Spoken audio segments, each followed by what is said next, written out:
participants who are already qualified for the Grand Prix, all these 20 masters chess players, they already have a guaranteed money prize. Yeah. So Actually, being on time. Championships, some of his opponents were late, and Magnus was frustrated himself. Yeah, sure. All right, we do have the first moves. So happy to start this, and we have Muzychuk sisters on the board.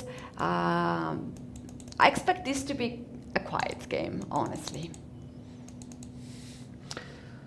Okay, so here we have the first move already on the board between the sisters Muzychuk. It is e4, e5. Yeah, we have the first moves everywhere. Kashlinskaya against Kosteniuk. We have d4, d5. It's a queen's gambit. Yeah, we can also talk a little bit about the time control. This is a classical chess time control where the players have 1 hour and 30 minutes at the start of the game with 30 seconds of increment for each move. And here in the playing venue, like hoodie, for instance, or cap, or flip-flops, but all these players. I think the playing venue is nice looking from any point of view, you know, with the players and by itself and so on. You like it? I like it, yes. Awesome. So the game we have on the board right now is Alina Kashlinskaya and Alexandra Kosteniuk. Yes. Let's dive in it. So we have this Queen's Gambit, which transposes to the Slav defense. Let's see what line will be chosen by a white. It could be e4, which is very interesting line and option, and also it could be e3 instead of e4, which is giving us more quiet game. On the second board we have sister Muzychuk. We have the Spanish game here after the move number 3. See, that's the clock. We can see it. The Lela. Rather fast, and we can see that this is our first surprise. Yes, we have it. We have it. We had it. Okay, board number 4. Here we have Bibisara against Sara. Nice names, like right? Bibisara and Sara. So we have 2 Saras on the board number 4. Okay, here we have the Italian game. Nothing unexpected for now. And the board number 5, Stavroula against Rameshbabu. That's right. So Vaishali here, and we also have Prague playing right now the tournament in US. So usually we see this family together with also their mom, and these 3 people are so important, iconic for the chess world these days. But now we see the family splits and doing the business their own. We can see Stavroula is the participant who has the lowest rating in this competition. So for her, it's very important to score as much as possible. I think she can because she is quite talented player. Let's see and take a look on her performance that she will show in this tournament. What we have for now, we have this Reti system kind of with the G3, and we have another move, knight f6, that Vaishali did. Okay, we see it on the screen, but it did not arrive yet. Yes, here we are, knight f6 and bishop g2. Here is multiple different actually options that the black can play. This is d takes c4, another is c6, and another is bishop e7. So they have a big choice. Let's see. I think Vaishali has made the move already. We might have just a bit delay on the pigeon files, and she very likely captured the pawn. Yes. On c4. And then queen a4. Queen check. a4 is on the board. Okay, we'll be back to this game. Now let's see what Lela decided to do on bishop g5. c5. She answered with c5.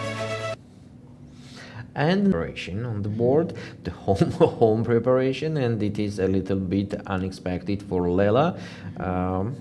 So let's say it's gonna be a very interesting game. Right. I believe in that. Valerie, maybe before we get more games on, we can talk a little bit what these players are playing for. What's the prize? And what is the final prize as well? Okay, so as we already mentioned, we have top 20 women players, which choose 3 tournaments from Grand Prix series, which is in total 6. They have to choose 3 tournaments out of 6.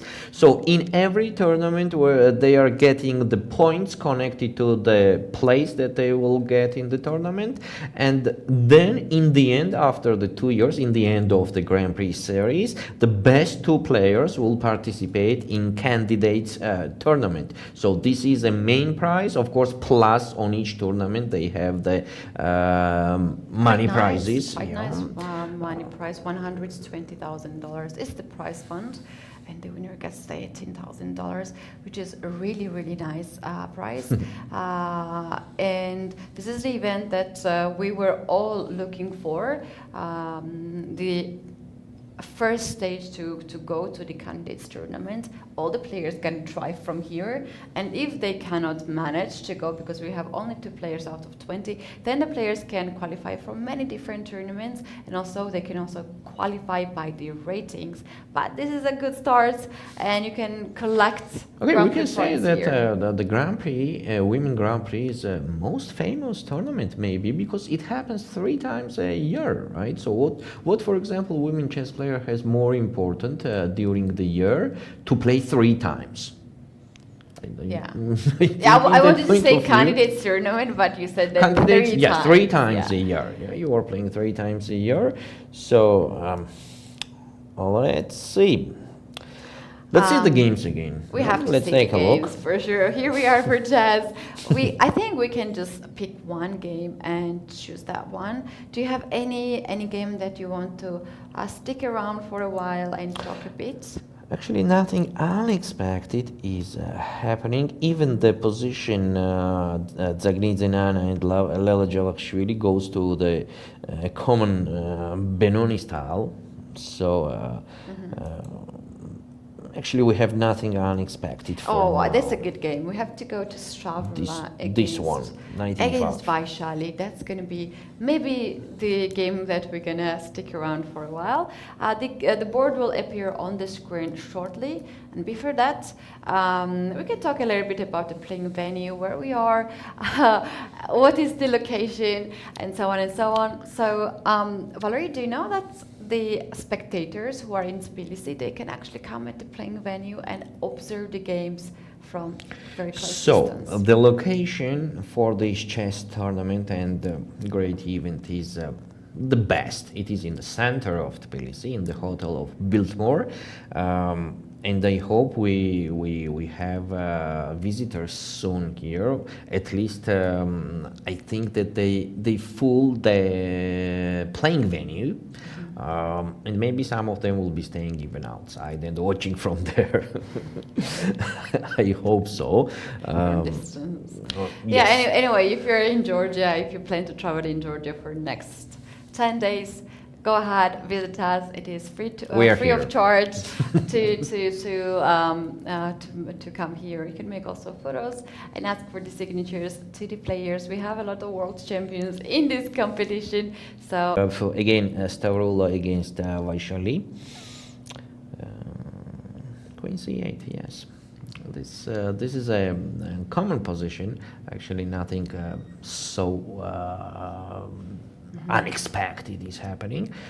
The position is slightly better for white. We can see that they spent only a little bit more than the 1 minute. So nothing unexpected for both of the opponents. Let's go back. Here is Assaubayeva Bibisara against Khademalsharieh Sarasadat. If too active and aggressive.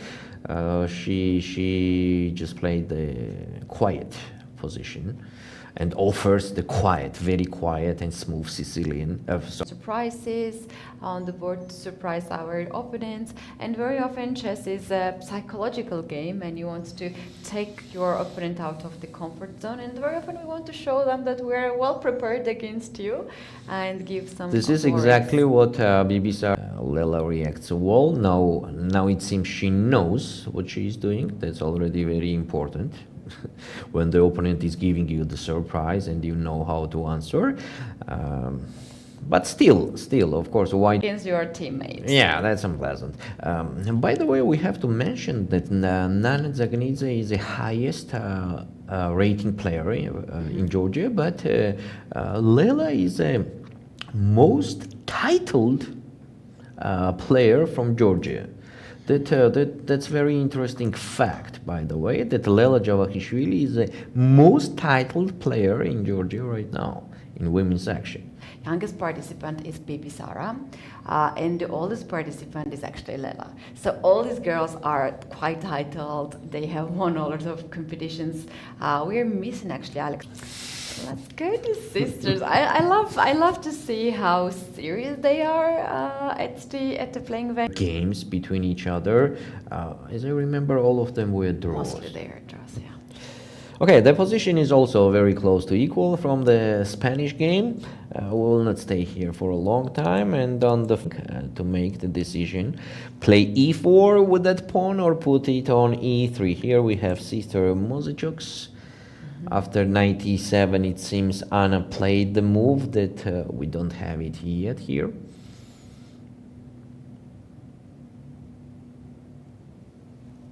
Yep, they have made several moves already. At the test tournaments, actually their routine is quite different. They have a separate rooms, of course, and they have this lunch and dinner according to their own schedule.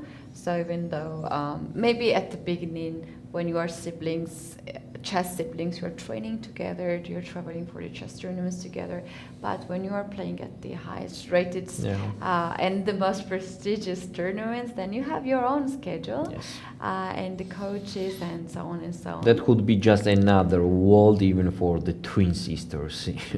Oh, that's going to be fantastic if you have the identical twin sisters or brothers playing chess tournament. Very challenging for players to guess who's who. Yeah, that's a fantastic idea. Is also hanging, so it's not a fact that taking on e5 is giving any advantage to white. So let's see what Anna will decide to do. So we have some moves on the first board. Alina against Alexandra. After 10 minutes of thinking, Alina played c takes d4. Yes. Quiet game. So it's very interesting what is Bibisara's tactic, plan or strategy in this game. I think she just wants to get Sara from the comfort zone. Okay, we can believe in that Bibisara is quite universal player. She is playing the tactical positions as well as the strategical positions. So I think her main weapon in this game is just to prepare against the opponent, not only from a chess point of view, but psychologically also. Maybe this is exactly the kind of position which Sara does not love. That's right, and Sara's rating, standard rating is 2472, and her blitz rating is 2469. Those numbers are very close, and usually most of the players, they have the wrapped-in blitz rating a little bit low, but her rating tells us that she's really good. She's really good blitz player, and it means that you're solid, right? Yeah, quite world solid. champion as well. 2 years ago, she won this competition. 3 years ago, actually, and very, very young player, already member of the Kazakhstan team at this young age. By the way, she was only 17 years old when she won the World Blitz Chess Championship, which tells it all in 2021. Yes. So, next game to review, this is Kashlinskaya Alina against Kosteniuk Alexandra. As I already told you, in this position, Alina spent about more than 10 minutes, and she decided to take on d5 and play that classical Queen's Gambit Carlsbad system with the bishop f4. This position is mostly equal. Black would play bishop d6, trade those bishops, and then just develop the pieces and do the castle.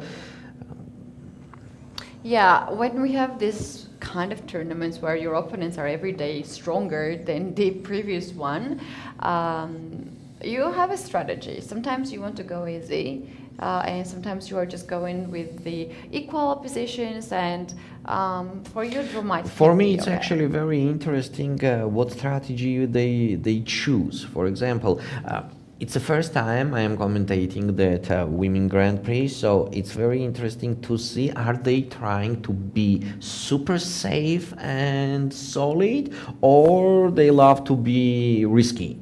I mean, what's the mood of this tournament, or it depends on the chess players individually? For me, it will be very interesting to see. To answer that question, what you're going to see here is a lot of decisive results. To compare it to the open tournaments, like these days we don't have the Grand Prix, general Grand Prix in open section, but we had a lot of draws in that tournament, while in the women Grand Prix we had a lot of decisive results, and that's normal, because usually at the chess tournaments, in women tournaments, we have more results than in the men's tournament. So we can women actually do would some predictions here. What do you think, out of all these games, how many draws and how many decisive results? Today or in total? Today, let's say today. Today, I think there will be only one result. One result? And 4 draws. Out of I bet on 5. that. No way. No. No, it's not happening like No, that, right? absolutely not. I think we should bet every day. I'm gonna win every day this bet. So it will be more results than the draws, you are saying, no? There will be more decisive results. I would say 3 decisive results today. 2 or 3 decisive results. Okay, and then I'll stay on the draws. I mean, 3 draws will be mine, and 2 draws will be yours. Okay? Let's see who will be the winner in the end of the tournament. Let's see. You guys let us know, who do you think is the favorite of this tournament? Who do you support? Who do you think gonna win? A lot on the table. There are Grand Prix points alongside with a really nice prize fund. And this is just the beginning of the tournament. Players are energized. They are not tired yet. It's just the first round. We know that Alexandra Kosteniuk arrived yesterday in the evening. She did not appear at the opening ceremony due to that reason. She had a later flight. And we know from the organizers that the chess players, all the participants who arrived in Tbilisi yesterday or in other days, they had a special assistance at the airport. Yes, they had. Which is so fancy, I should say. Yes, you don't have to stand like hours and hours. Yes, it is. Actually, I arrived in Tbilisi today also in the morning, and what I saw in the airport, it was very surprising, but from other point it was very nice to see. We had so many visitors that the line was starting from the aircraft. And in the end, the controllers and the borders there told me that there was 827 foreigners for today morning arriving to Tbilisi, and I think the half of them will come here to look at our tournament. 400 visitors today at the playing venue. Yeah, it's actually quite touristic season in Georgia, seaside, and also Tbilisi is always all the seasons touristic. I am always glad when I am going back to Tbilisi because I love to be in Georgia. I actually love to be here. So Okay. to have this VIP entrance for the players, it saves a lot of energy. In every tournament will be the service like I that. would love that. I would love it. I hate the long lines. After like hours and hours of traveling, like Yeah, sure, 17 hours of sure. traveling, you don't want to stand in the line. Another few hours. Exactly. We're gonna get the chessboard very soon on the screen. But before that, another very nice detail is that you just arrived today, so you have not seen that. It is in the evening when you're walking in Tbilisi, in the highest building in the town where we are right now in this hotel. On the top of that, there's a huge screen and there is a FIDE logo on that. Wow. So everybody in the That's- town knows that That's we a have big a achievement. tournament here. It's nice. All right, let's check out the games right now. And you guys, once again, I would like to remind you that write us some comments on YouTube right now. I have the comments open. Ask us any questions if you have, and let us know who do you support in this tournament. We just actually started. This is the first hour of the games. Also give us your opinion about the thing that we were just talking. I would like to go back to the game of Vaishali and Stavroula and check out what is happening there. Shall we see that on the screen? Okay, so it's nothing special actually happening there. The position is slightly better for white. Okay, we have the This is a game. video. Yes, this is a game. Okay, so we'll go back soon to the games on the screen.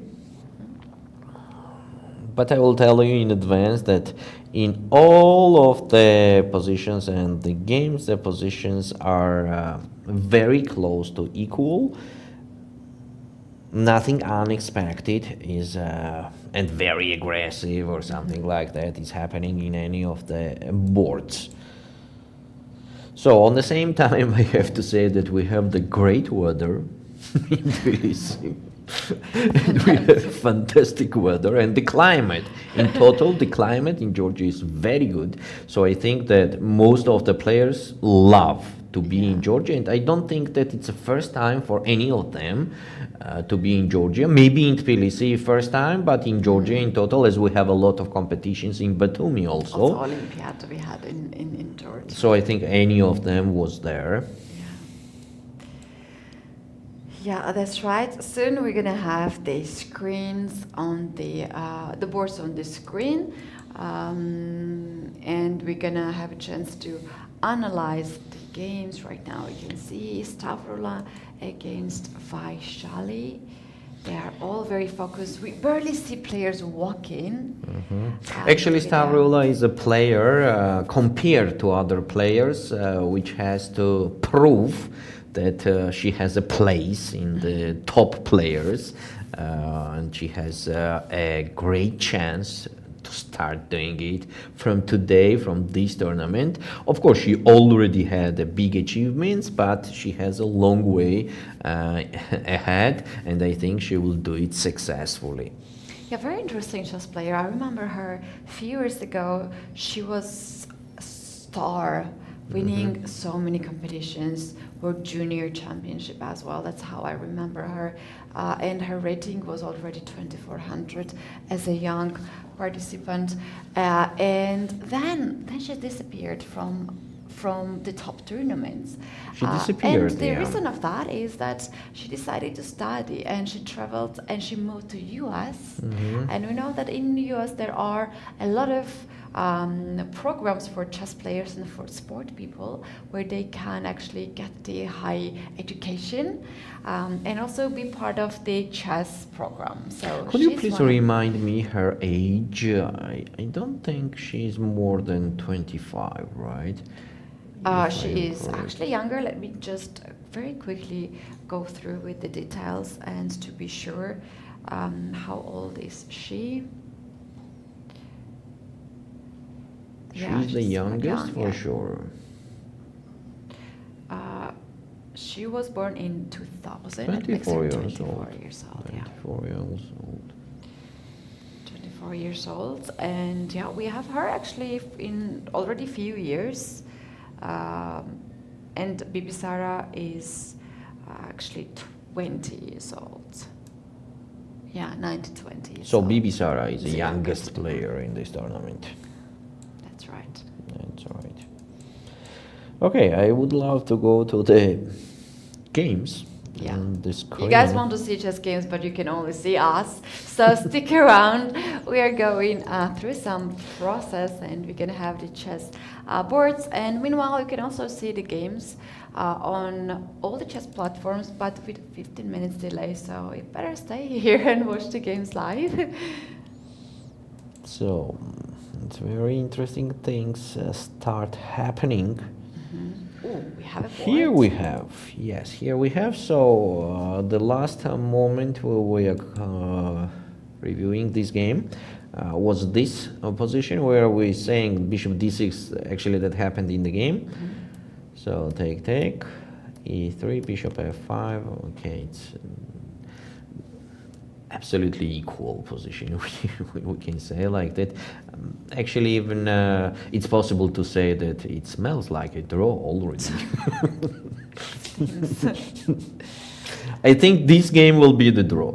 It's very That's interesting. 1-0 for me. What's the idea of Alina playing knight e2? Maybe knight Blocking the g3 and bishop. f3. But I'm not sure it's like making any problems to the black's I was position. actually thinking, Valerie, how about the move like knight to g3, knight jumping on the side to attack the bishop, then to play h4. We like to see this kind of moves to provocate black side. And when black plays some move like h6 or f6 F6, or whatever, yeah. then you play bishop to d3, trade the light square bishop, and the create the weakness on f5. That where makes your some knight sense. can jump. That makes some sense. But still, then in that case, if we play h4, maybe we'll be forced to play the long castle then to feel the king safe there. But in case of long castle, there will be some counterplay. Actually, you know, the position is not so dry, we can say. If white decided to create some problems to the black, then it will be some risky, of course, on the same time. So knight ge2 is actually looks like that Alina wants to create some troubles on the king side. You are quite right that knight g3 and It's kind of sneaky h4, move, yeah. you know, quiet and Yes. still having some ideas. Oh, Oh. whoa. Wow. What? Muzychuk So and quickly. Mariya Muzychuk. Yeah, Okay, the let's see things from the escalated beginning. so fast. Let's see from the beginning. So it was quite Spanish game with d3 line.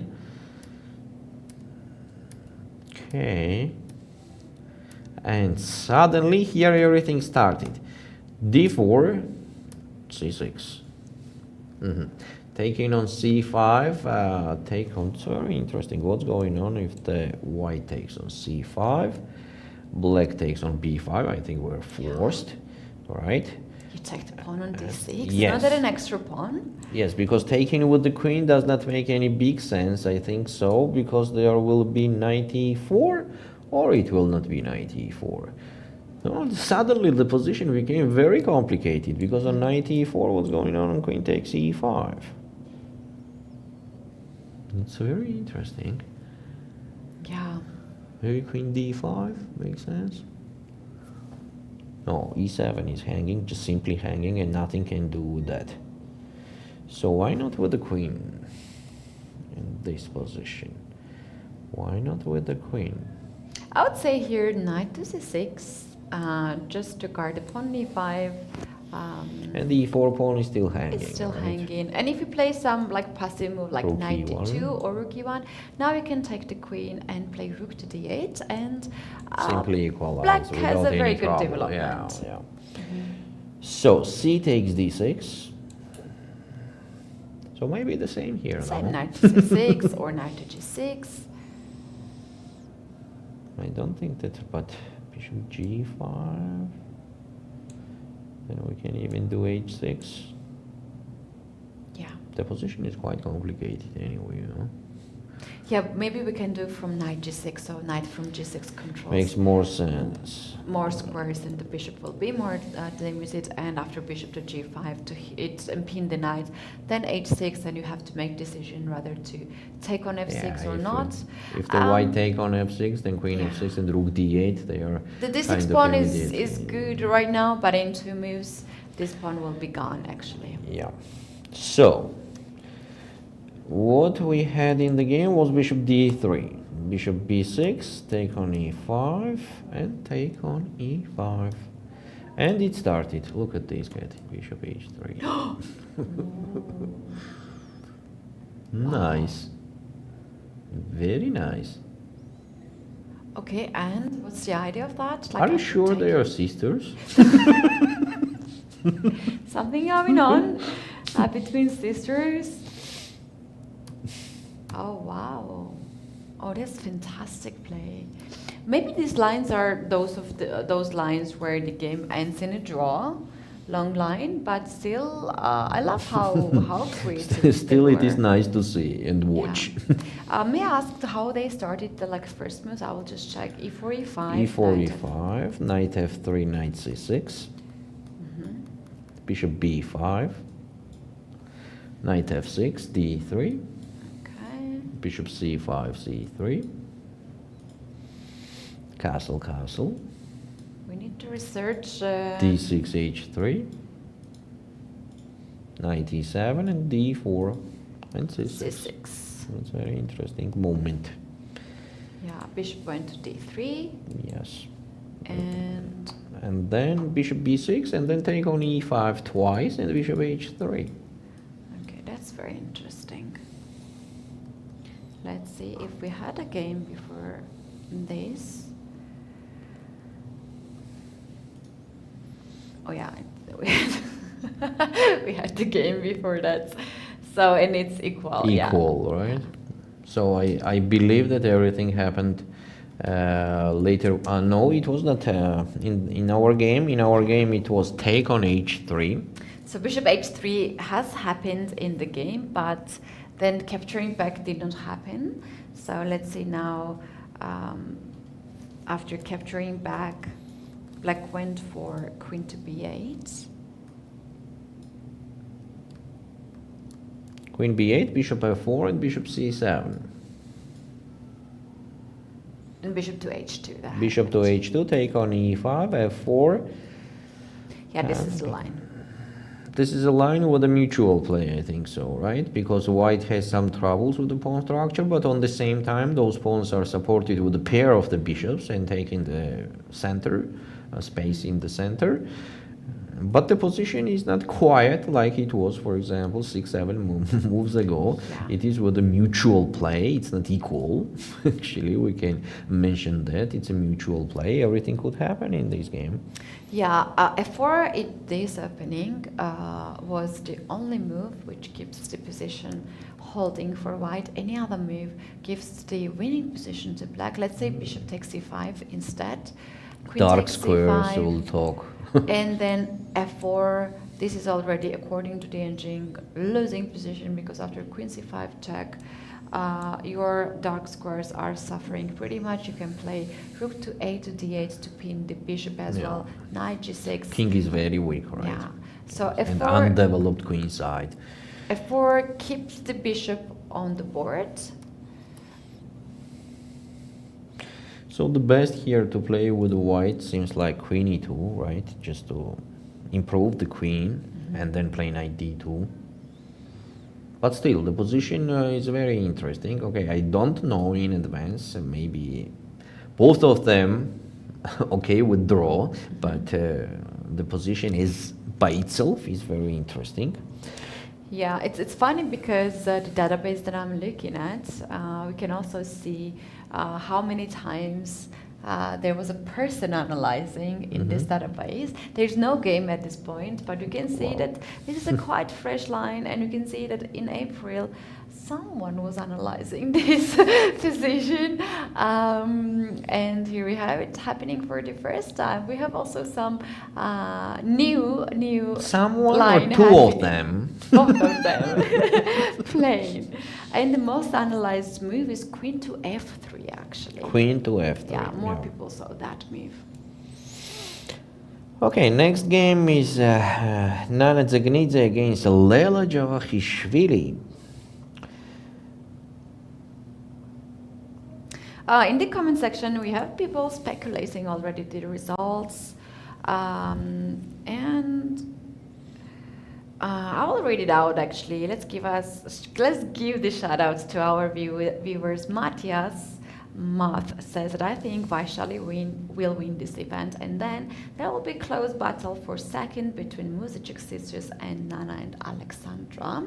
That makes sense. And there is another comment, Pavlet Habatadze. No, I think the win. Nana Dzagnidze or Lela Javakhishvili will win this tournament because okay, I don't think that he thinks like that. He just wish like that, and that's very correct wish. Of course, we also wish here in Georgia that the Georgian will be the winner of this tournament, and not only this tournament. Yeah, of course. The sports somehow unites the nations. So here we have their games, Georgians. Yeah, let's take a look at this actually. So I think that Nana was trying to do and create a surprise to Lela, but as I already said, Lela is quite experienced player. Hard to surprise her, right, at this point?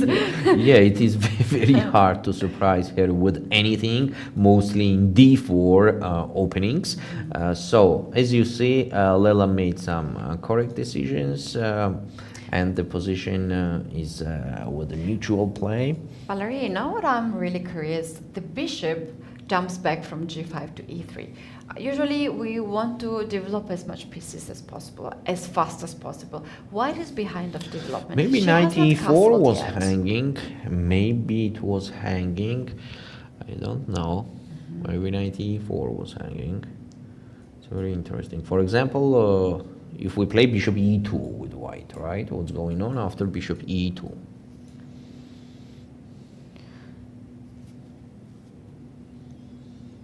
It's not hanging, yeah? Black would not capture on e4. Or d5, that's maybe? a beautiful tactic. Okay, let's ask to our viewers that. Okay. So after bishop e2, black can capture the knight on f3. Mm-hmm. We can make that on the board. Bishop f3, and the question to our viewers here, what black gonna play? This is very well-known tactic here. And basically, because of this tactic, Nana decided to make their only move. Bishop e3, but when you are forced on the move number 9 to go to back with your piece, I don't think it's a good option already. You know?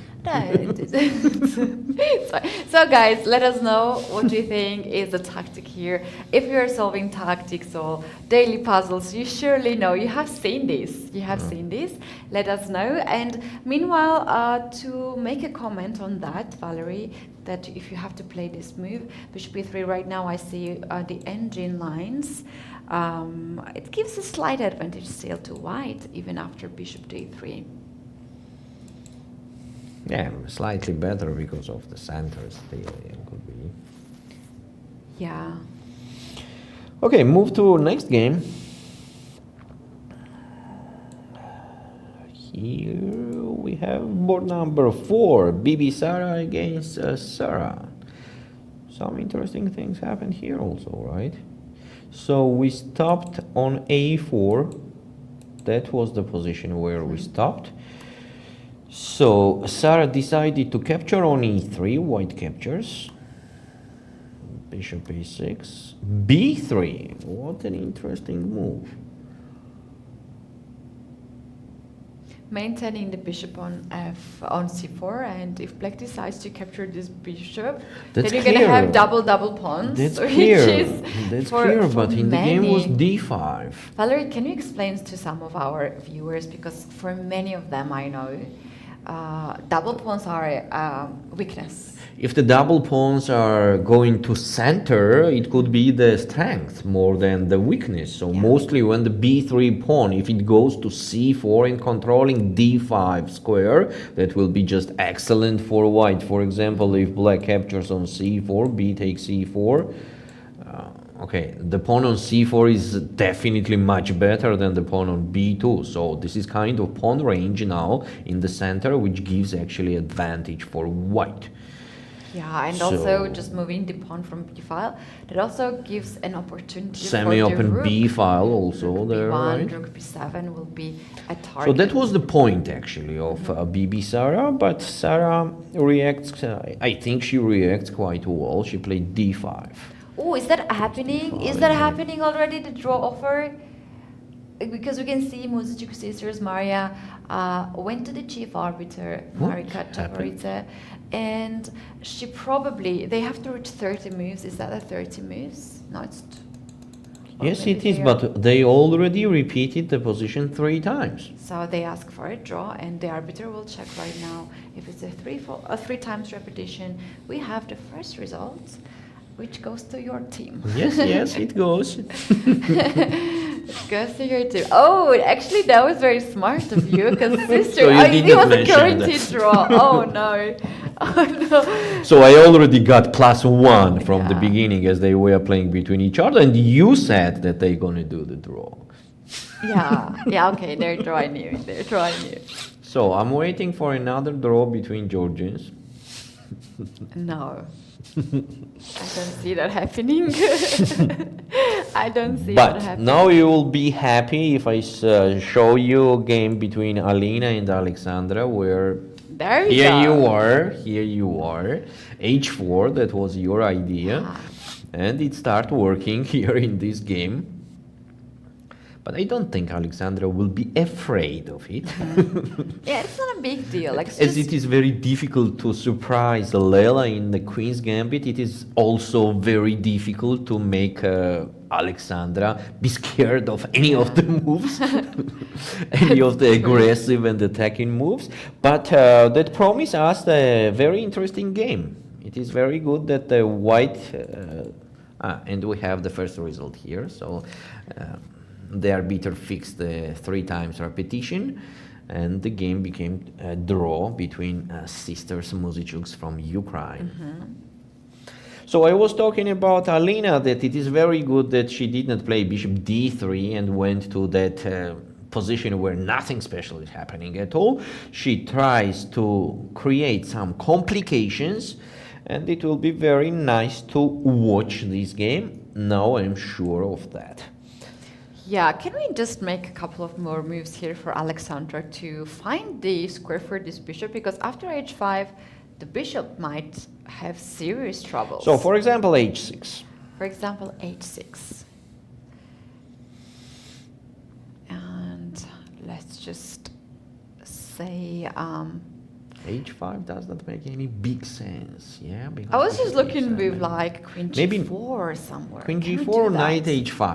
I was also thinking about something like that. Knight h5 makes sense. Do you know why? Because, okay, if they trade that bishop on that knight, then I already have the light square bishop that I can create some hopes on that.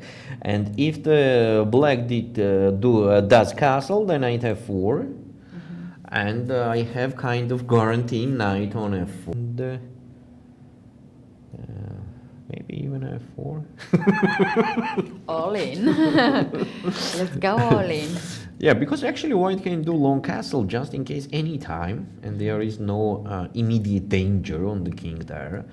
So if we create some troubles on the king side, even with f4, why not? I mean, why not? I'm not sure that f4 is working right now, but I'm talking abstractly. We can be quite aggressive and attacking on the king side. Yeah, actually, Alina here in Georgia traveled with her baby, newborn baby. Wow. She just became a mother this year. And this is a chess baby, actually. Her husband is one of the top Polish grandmasters, Wojtaszek. Oh, wow. And we're expecting another grandmaster, future grandmaster. Why not? Why not? He's here at this tournament, and usually Wojtaszek also travels with Alina. And one of his interviews, he said that when Alina suggested to travel with him, but the chess tournament, it was in Germany, in Munich for the Women Grand Prix, he said like, well, yeah, that's a good destination. I can go have nice holidays. And he said that he know very little that he signed to full-time job contract by that. So who is with baby right now? Alina's mother is traveling with her Also at here. chess tournament. Very nice. And yeah, she's taking care of baby. And also very nice idea and initiative by FIDE for the first time ever in the history, which will support a lot of women in chess. Gonna happen at the Chess Olympiad. There is a project of chess moms. That means that whenever you have a tournament, whenever you have a game, your child gonna have a babysitter, gonna have a person who will take care of the baby. And what about the single fathers? You want some with a newborn child, for example, what the single fathers will do. I think that will be next project. Yeah, next project. Yeah, can be. But this is a great initiative because we have a lot of chess moms. We have, for instance, Nana, who is also just became a mother of the third child this year. And we do have also Sarah, who is a mom herself of 2-year-old. And it is a tough. It can be one of the reasons why women are not playing chess that much, to take care of their newborn babies. But we can see a bit of help, and this new initiative of FIDE at the Olympiad gonna be just a start. Maybe we're gonna have more of this. Yeah. Of course, any new initiatives then later could be developed and improved.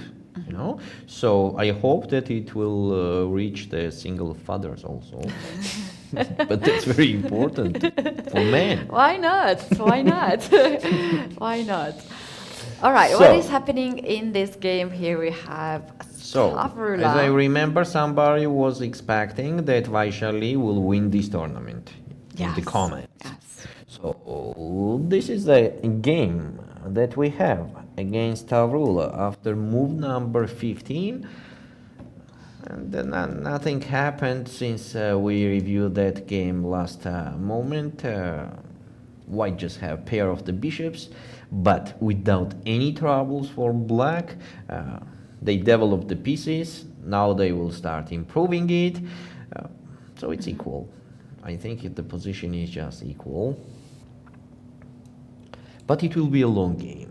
This kind of games usually is like continuous hours and hours then. And when we have a low time on the clock, then someone makes some little mistake and we have another game. So what's the strategy of this position? The strategy is just to collect the small pluses, you know, small tiny errors that the opponent can do, and in the end to create with that tiny error something like a big accident for the opponent. Yeah, talking about that, I just realized that I love those bishops. G2, scanning the long diagonal, B2, another diagonal. And for instance, move like knight to E4, in the next move can already start to do some complications to black, because like you want to take the knight on F6, and if you take yourself knight on E4, then bishop E4 attacks the bishop pawn on H7, and somehow black's king will stay without any piece around. Yeah, the only thing that I can say from black side, it is that they have a nice square on D4, and in case that white will play E3, then there will be the troubles connected to D2 pawn to solve. So I think this is a counterplay that the black could use to put the knight on D4. And it is black to move. By the way, right now, maybe they can do it right now. Knight D4 to provoke D3. Yeah. We can do D3 square.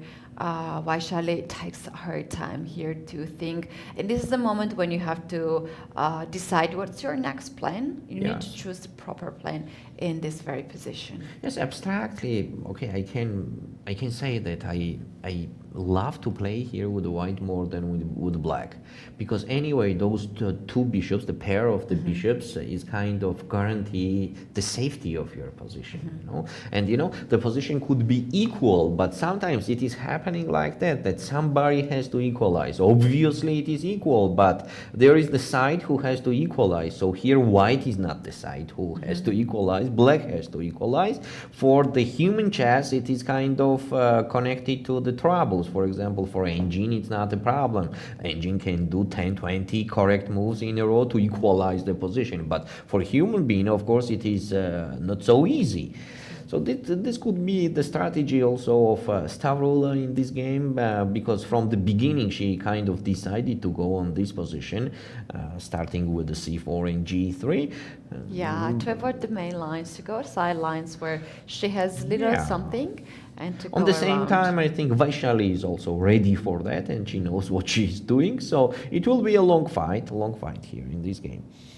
Okay, before we're gonna go our first break, let's take a look, final look of the game of Bibisara and Sara Khadem, to have the final look at this one, because the position, I think this position looks quite promising for us. Yeah, the position that we are reviewing after that castle happened, right, in the game, the white made castle. So I think we can do the short break now. After the short castle that appears, yes, Short. appears. Because Short. long castle also was the option. 18 minutes advantage for Bibisara in this position is not big, but by the time of our second break, I think the time will be already quite important. Very nice position for both sides. They look quite active. White has this space advantage, semi-open file, and potentially the kingside attack. Black has everything well developed, active pieces in the center, Yes, and no in case weaknesses. they need, in case they need to support e5 pawn, they can do it with f6. I don't think there will be any troubles with that. And on the same time, to support the c5 square, just in case they need it, they could do b6 also.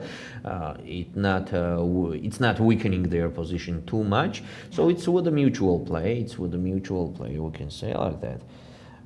Just take a quick look at other games. So Stavroula has this position, we already know. Then Nana against Lela. Slightly better for white. Here we already have the result between the sisters. They end up with draw, and here Alexandra is thinking after Alina's active and aggressive h4. Let's say it will be an interesting game. Right, one final comment here. There is the response against h4 if black goes with h5. That can create a weakness on h5 forever. That means that black can barely even castle. bishop e2, Yes. even bishop e2 immediately will Loses the create some troubles. Yeah, so black has a bit of limited options here to h6 or f6 actually, right? to save the bishop, or there is this option as well Knight to f5. let the knight capture the bishop, like after h5 to play bishop f5, but you barely want to do that. Yeah, maybe knight f5 is an option also. Could be. Looks Yeah, very actually, interesting. why not? Knight h5 probably still can be played in this position. Knight h5 with the idea knight f4. That G4 makes is sense. my idea, to be honest, to attack the knight That's and correct. grab the pawn on G7. That's correct. But yeah. Yes. Alexandra has make the decision, has to make decision what to do. H6 or f6. I think those are the basic moves that she has to choose from. Yeah, she has to do some calculation right now. That's going to take some time. And meanwhile, we're going to take our first break, which will last for maximum 10 minutes, no longer. Guys, stick around here because we're coming back with the first round of the FIDE Women's Grand Prix. And you don't want to miss any results. See you very soon. See you soon.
that moment, we were only 15 countries who signed the constitution of FIDE, and the FIDE has grown up until 195 countries. It's really a global dimension now for the FIDE, and I want to congratulate FIDE for this success.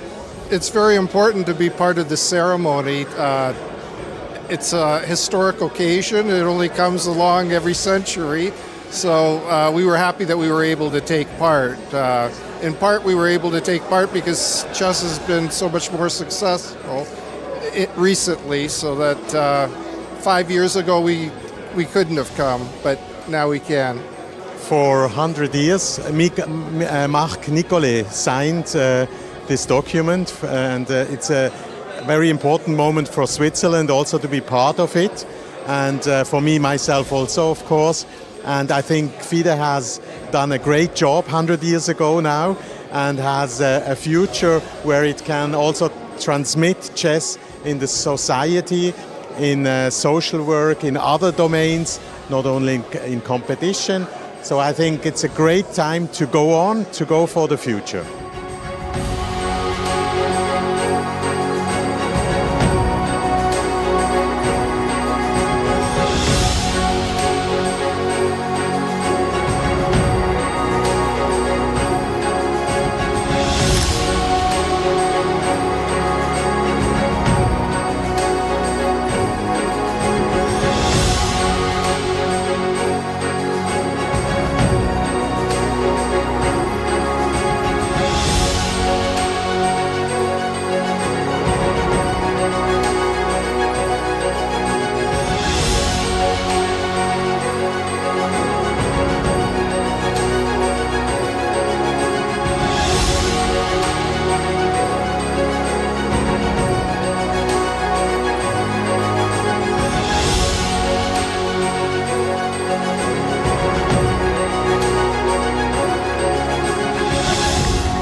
Make your move.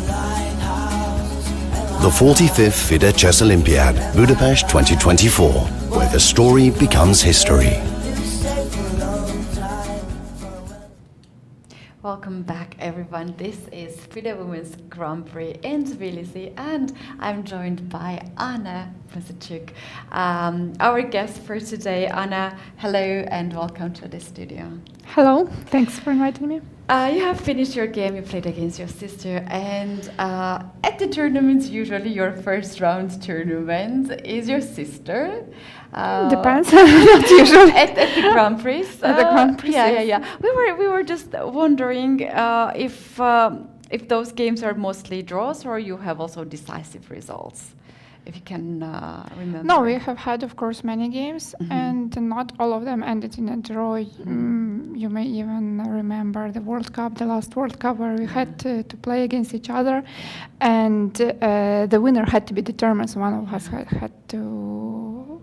That's a tough decision for sure. Yes, but for also your parents. I think they told us they wouldn't watch the match. Really? Yes, Oh, okay. and they were okay with any result, as they told us. But there were also some other tournaments. I remember, like in Kabdak, Mariya won against me, and in India, there was a Rapid and Blitz tournament, and we played. Okay, the games ended in a draw, and okay, today it was one more draw, but Yeah, okay. I just want to ask about the game itself. It was very interesting when we see those F4 and the king exposed a little bit. We were like, whoa, what's happening here? Can you please tell us a little bit about the game? okay, I don't think I will tell you much about the game, except the fact that it has become quite trendy line after Vidit played it against Nakamura in the last candidates, and this idea was shown with is it shown? Yeah, okay. With this fast c6. So black does it because in case, for example, bishop b6, yeah, white may play rook e1, and then after c6, the bishop can go to f1 in some of the lines.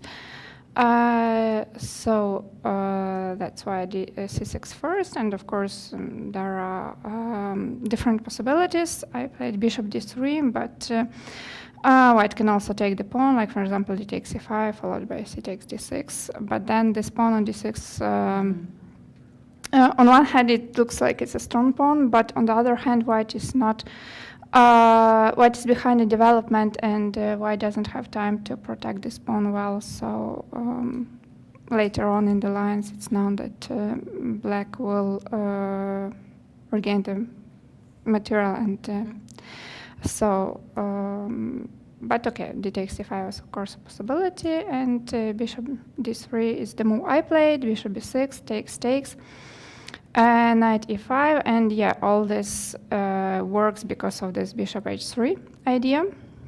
And if I remember correctly, in the game Nakamura didn't take on h3, he played, I think he played knight c4, which was considered like an inaccurate move, and later on black won that game, so of course it made a huge impact on the opening theory. In our game today I decided to take, but there is this move queen b8, and the idea is that if the knight moves, then queen g3 is coming. That's why bishop f4, but bishop c7 just on time, and black gets the piece back. So I played bishop h2, bishop e5, f4, bishop c7, and it looks like white should be better because white has a bishop pair and also some central pawns in the center, but on the other hand the king is a bit exposed. The pawns on f4 and e4 may be attacked, like it actually happened in the game. I played queen f3, knight g6, so there is some pressure on the f4 pawn. If you move one of the pawns, then of course you weaken some squares. For example, if you play e5, then knight comes to d5, and it's not so great, but of course it was possible to do so. I decided to develop my knight. I played knight a3, but after knight h4, it's not possible to keep the pawn on f4, like after queen e2, knight g6 anyway, and I have to do something, yeah. I can't unfortunately play queen e3 because of bishop b6, and okay, if I play e5, it's the way to continue the game, but it's like double-edged. Yeah. So therefore we repeated the moves here. Yeah, very interesting game and instructive as well. But yeah, it's very, very interesting to see you both at this tournament, both of you. I just want to ask you, what is your opinion about this new FIDE Grand Prix for women? Now we have more events, 6 events, and more participants compared to the previous years. What are your thoughts about it? Okay, for the players, it didn't change much because even though it's 6 legs now, we still play. Each player will play in 3. So earlier it was 4, but we had 3, and now it's 6. We had 3.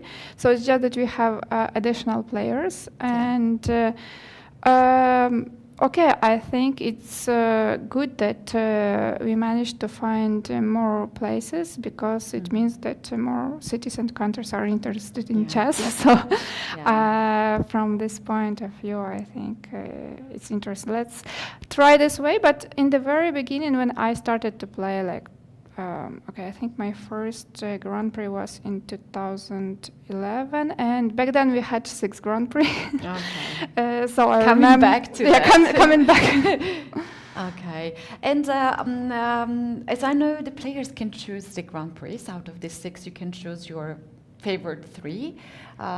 We can write about our preferences, yes, but actually, okay, sometimes it can be matched. So, okay. Yeah. And what is your personal choice with to choose the Grand Prix with your sister, or would you choose somewhere where you don't face each other, or that's not a big deal for you and Mariya? Well, so far we were choosing the Grand Prix together because I like traveling with my sister. I like that someone is behind, and of course it's great to have Mariya here and also during that on the other events. Yeah. Okay, that's very nice. And Anna, you have traveled from Kazakhstan to Tbilisi, as I know, because I met you at the airport. And you are spending this time here, so you're already well adjusted in the town. You have not traveled yesterday, so you're well rested. How do you like it here? What are the conditions and your thoughts? I don't know if I am well rested because it's actually not second but my 3rd tournament with some breaks in between. I started my journey with Turkish League and then World Rapid and Blitz Team Championships in Astana and then Grand Prix here. But luckily I had a few days in between, so some time for rest. And yes, I am glad to be in Tbilisi. It's of course not my first time in Tbilisi, and of course not my first time in Georgia. But I always like coming back because I always feel good in Georgia. Georgian hospitality is really nice, and I like the food. And like here, I think the organization is on a high level. We have a good hotel, good food. Great playing hall with lots of space. So That's just good. nice. Yeah, that's good. I want to ask, what is the feeling to be in this playing venue, because it's a huge playing venue and only a couple of boards. So basically, it's just like a lot of space. How does it feel there? Personally, for me, I like when there is more space, not when it's really cramped. But I wouldn't say it's such a new situation for me because I have faced similar situations and similar playing halls. So, for example, when you play World Cup, you know, in the beginning the hall is huge and there are lots of participants, but as it's knockout, it's getting smaller, smaller, smaller with the number of boards, and then it's only one board. It's actually funny. I don't know if you know about that, but in 2017 we had the World Cup here in Georgia, and we started with a lot of boards, like you mentioned, in a different hotel, and we ended up in this very hotel. Oh, you were changing the venues? Yes. No, I don't remember we changed the venue anytime. It was separated at the time, I guess. And as I remember, it was Ding Liren and Aronian, only them here at this tournament, at this hotel. And it was a bit depressing to see all these, I don't know, hundreds of players and then only 2 players competing. But that's the tournament. Yeah, that's the tournament.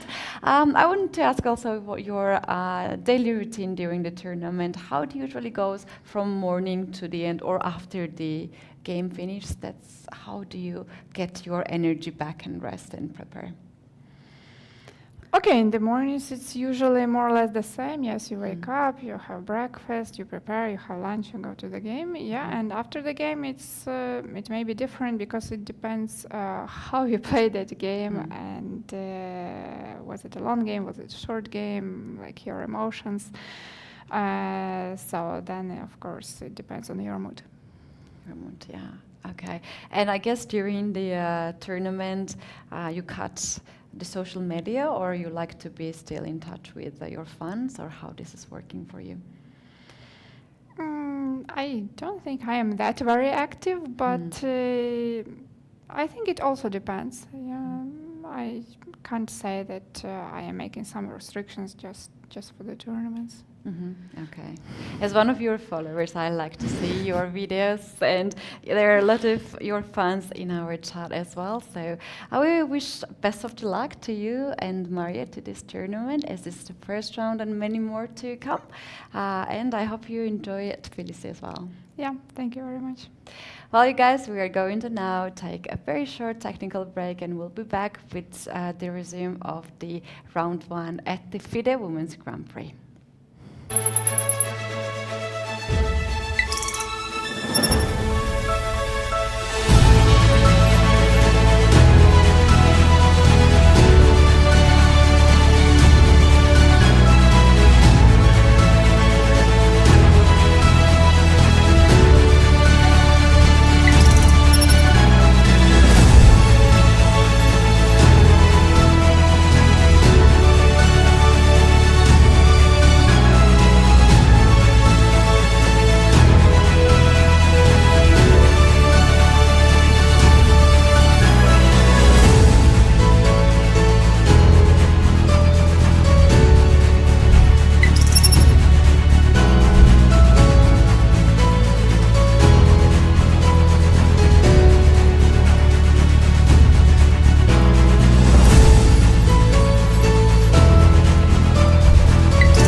In that moment, we were only 15 countries who signed the constitution of FIDE, and the FIDE has grown up until 195 countries. It's really a global dimension now for the FIDE, and I want to congratulate FIDE for this success.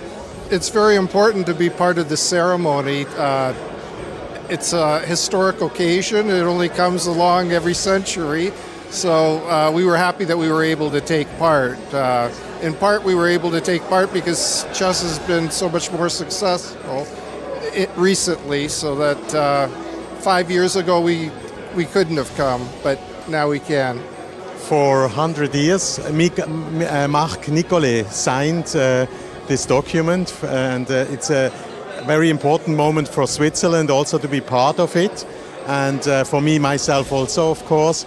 And I think FIDE has done a great job 100 years ago now, and has a future where it can also transmit chess in the society, in social work, in other domains, not only in competition. So I think it's a great time to go on, to go for the future.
His clock is ticking.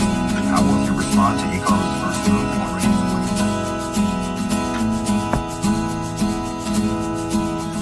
Who's gonna swing across the channel with a rubber? I'm a strong swimmer. Who's gonna swim across the channel? Why did you wonder? You say a lighthouse. Am I right, boy? Am I right? Why did you wonder?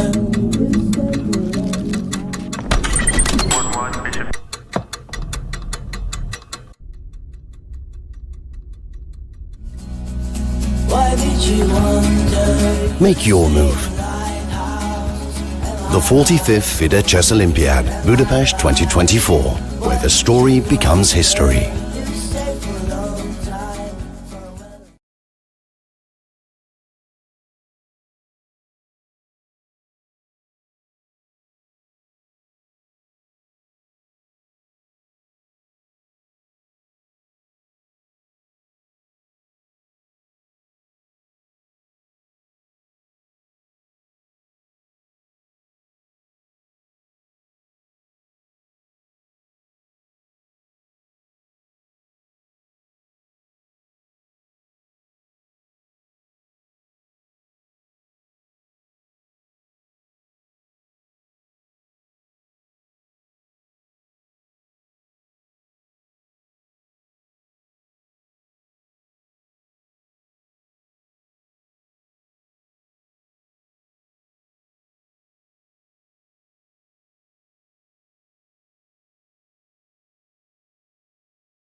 We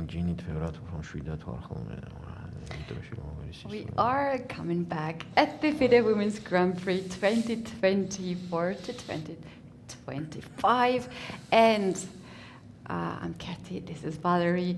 We recently had the interview in the studio. Between the rounds, between the games, we're gonna have the interviews with the players. Mostly we're gonna invite here the winners of the games, and recently we have them. We're gonna have a lot. For now I'm leading. My team is leading. If you guys just joined, Valerie, tell them what's going on between us, what competition we have here in this small room. So we made the bet. I bet on that the most of the games each day will end up with draw, and Keti bet that it will be opposite. So if there will be 3 draws in each day, I will be the winner of each day. If it will be less than 3 draws, then Keti will be the winner. Let's see in the end who will be the winner. For now I'm leading 1-0. For now, you're reading. Indeed, in the studio we had Mariya Muzychuk at the interview, and she told us very interesting detail that at the World Cup, which happened recently in this year in Baku, it happened that they paired up together in one of the rounds, and there was a knockout system. And for parents, of course, it is difficult to support one daughter and not the other. And Anna said that the parents said that they will not observe the game, and whoever wins the game. And actually, it is very interesting. What is the feeling of the parents after the game when one of the sisters win? What's going on then? Did she say anything about no, right? Not really. It's actually the tough question, or how to ask that. Yeah, I don't think even the parents share I that just opinion imagine to myself play. as a parent, you know, that what can I do? I say congratulations or don't worry. Yeah, that is. I was actually thinking some time ago, what happens if Muzychuk sisters are the one who are playing for the World Championship match? Yeah. That's a great thing, and it's also heartbreaking for one of the sisters. So that's, I think that's for But sure no, I something got they the can idea, hope you for. know. It's not bad at all, because in any option works for you as a parent. I mean, you are the winner anyway. Absolutely, absolutely. That's why it is great to have 2 grandmasters in the family. So, That's cool. you guys, we're back now with the games. So let's pull up the chessboard and also the playing venue and the board.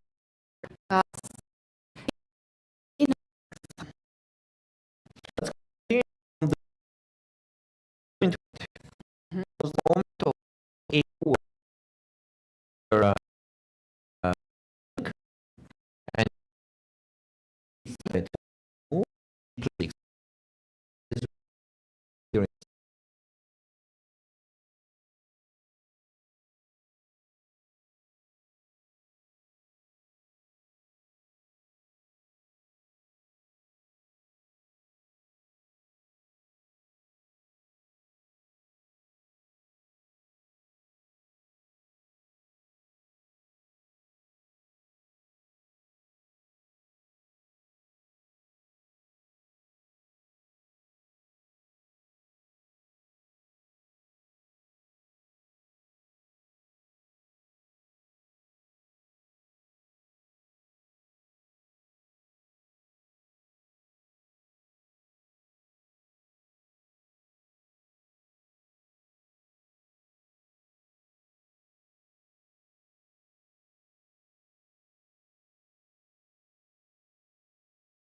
Here we have two players, Nana Dzagnidze and Lela Javakhishvili.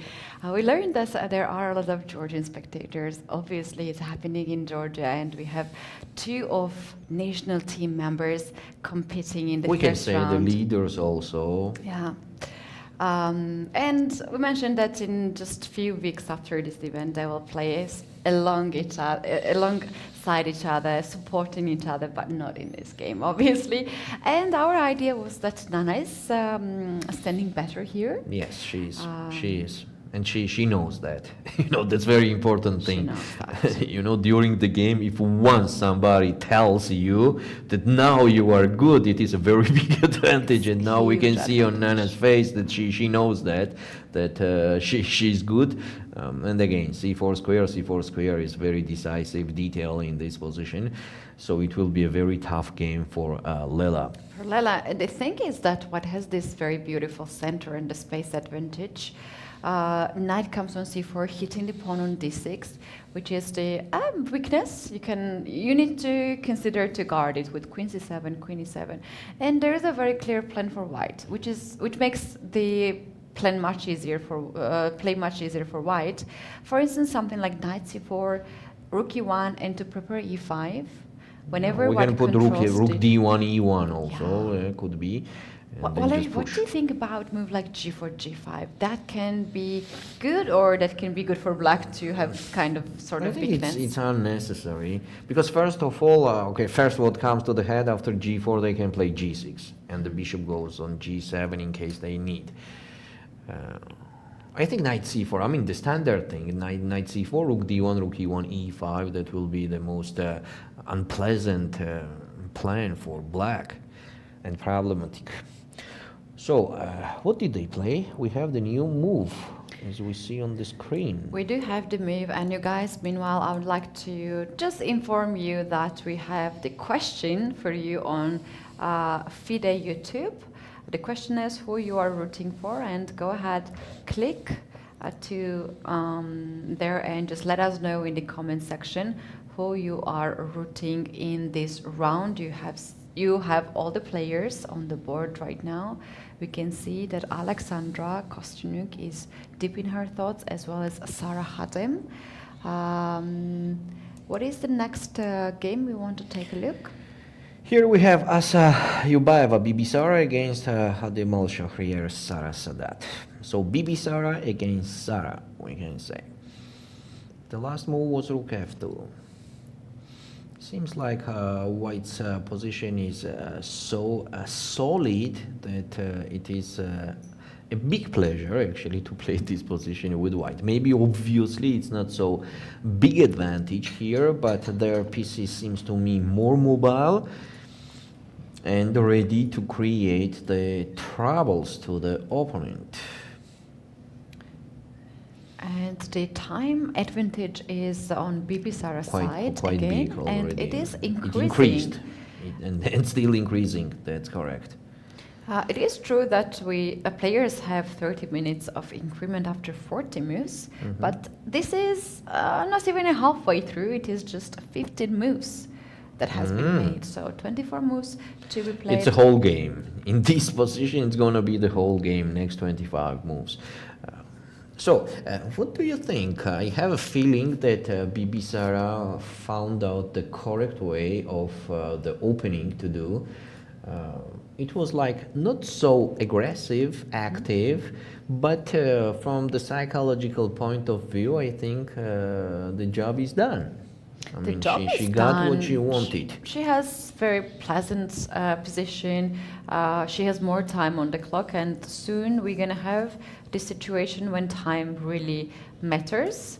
And we can see how relaxed she looks, although it doesn't mean that Sara has any issues here in this position. She doesn't have any issues. It's equal but position. still, we mentioned that she's equalizing. The position obviously couldn't be equal, but the black is equalizing. So this is kind of trouble always, to find out the correct way to continue. Also, the time also talks. 30 minutes. After 10, 12 minutes, is she gonna feel it more and more? And That's also, right. somehow I don't think that she loves the position she has when we see her face right now on the screen. Yeah. Yeah, Sarah is actually among the top players for years and years. Her peak rating is 25-23. That is amazing rating. That made her the top junior for years and years in the players list. And I remember that her biggest success was at World Rapid and Bliss. She became the vice champion at the World What is her Championship. age? She is 24 years old as well. No, she's a bit younger, 27. She was born in 1997. And she was going through of changing the federation, and during that time, of course, you cannot be that active. But this year will be her first appearance alongside with Spanish team at Olympiad. She will play This on year. the first boards for Spain, and we should say that she's quite famous in Spain. We have seen her being on the cover of Elle of Spain. Very elegant photos. Very proud of her to And be the there. team will be much stronger right now with Sarah there. And Wow, Sarah that's getting in nice. there, they become a real power at the Olympiad. And this is actually not her first tournament at the Grand Prix. She was a substitute player last Grand Prix series, but she is now the main player. So she's going to play the three of the Grand Prix in this year. And as she said, in a private talks with me, she's taking very seriously this one. Wow, that's nice, that's cute. Okay, let's go to Stavroula and Vaishali's game. Oh, here we have that 94 idea happened that we are considering. So let's go back to this moment a little bit more, just a sec. So this was the position we were talking about. Actually 94, that was your idea, right, for white. And Stavroula did it. Queen a4 and 94. Here we are. e3, knight f5, and this is the position. It is white to move. Right now, pair of bishop advantage is still on the board. White is taking some time now to think maybe of some breaks, maybe to increase the advantage. And yeah, obviously there is a need of a plan here. The question is what happens after d4 if white can play a move like that to Let's do it on try the to top. gain Let's some take a space look. advantage. d4, c takes d4, right?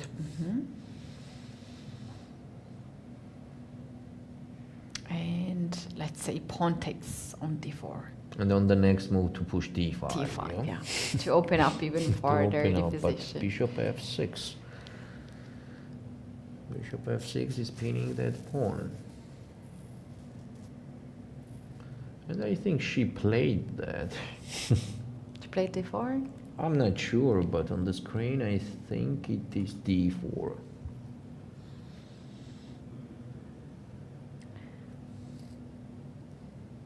She just made a move. We're gonna see that briefly on the board.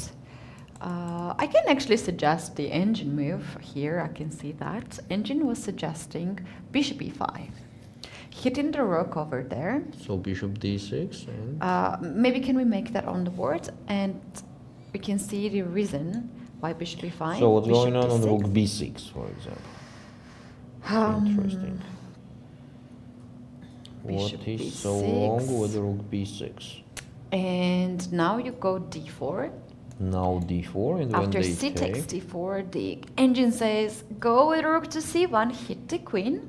wow, yeah, And after queen that's to something. d7, you play rook to c7, and you are getting a very nice advantage. That's something. Yes. And you take the for pawn on sure, d4. for sure, for sure. So they have to play bishop d6 on bishop e5. Yeah, after bishop d6, The funny thing about pair of bishop is that you can always give it back and get more Sure. from it. Now you go with rook to c1. And C5 pawn will be the weakness after trading the Exactly. bishops, right? It will be the problem. On if you take the C5. pawn on d2, we can actually check some tricks out there. There's rook c5. Hitting the queen, rook b8 is hanging. You have to be very careful in this position with black. Queen d8. Probably then- b5 pawn is also hanging. B5 pawn is also hanging, and in this position, by the way, the bishop is stronger than the knight, so it transposes, from one kind of advantage to another kind of advantage. There is no pair bishop on the board right now, but now the light square bishop is stronger than the knight on f5.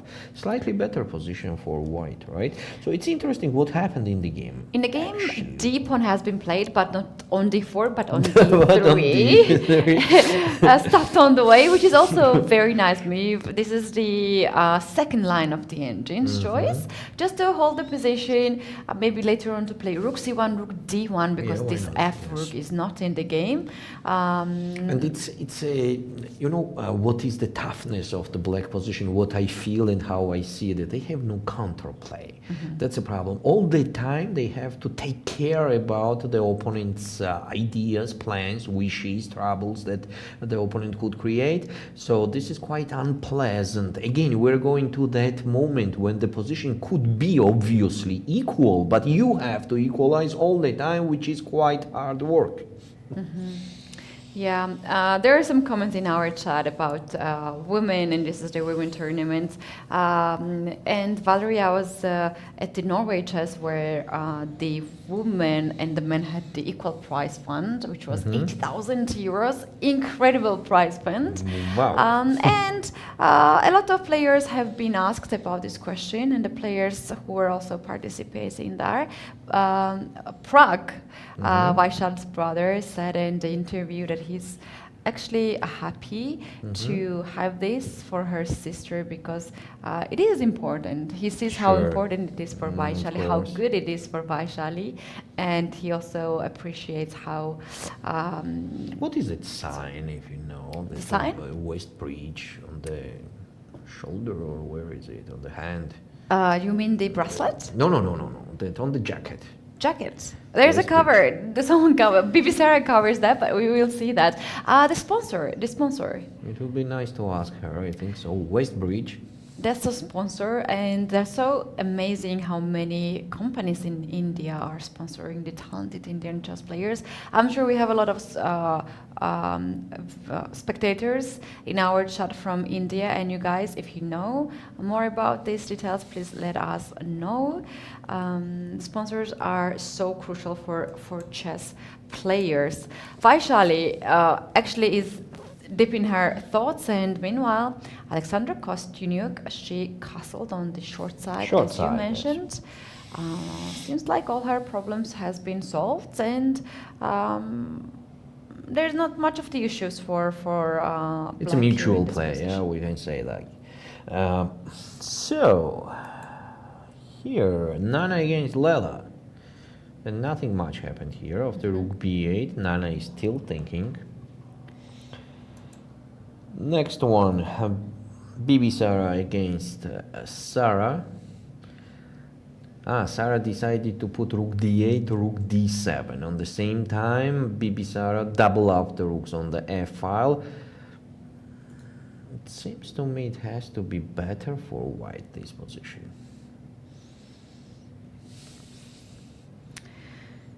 The game of At least it's Bibisara easier and to Sarah. play for white. Again, the problem for black is that they have no counterplay, nowhere to play. I mean, they just have to stay and somehow try to hold the position and look at the time advantage. Yeah, that's very interesting. If we play this with white, what could be the plan here? How white can proceed this position? Where is the play? Is there a way to attack somehow the king side? Because we have these double rooks, knight over there as well. What can be the move? I kind of like this e4 idea.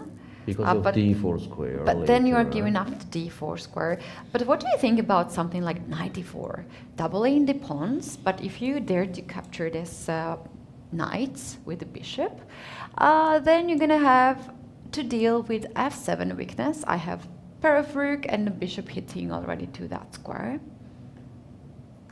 But how to increase the pressure later? That's a valid question. Maybe bishop d5 later on. If they play knight d8, I mean, if black goes knight on d8. Rook to f5, hitting the pawn on e5. And the rook e8. Does it make sense? Like this. Seems like black is controlling all the weaknesses. Next could be rook e8, e7. Yeah, I think black has a full control. There's another way to go through this position. Maybe we just capture the bishop on d5, queen takes d5. And then knight e4 Knight to somewhere. e4. The idea is right now to play knight c5, trying to win the pawn on b7. And on b6, could it be something like rook f6? Oof, I love that. Let's show that on the board. But the problem is that knight could just go. But it's fancy. If you take it, then knight f6 is a fork. Okay, that's yes, that's nice. The royal fork. The royal fork, yeah. The triple royal fork. Yeah, amazing. But on knight e7, You maybe can the leave knight this h6 or rook h6. Love it.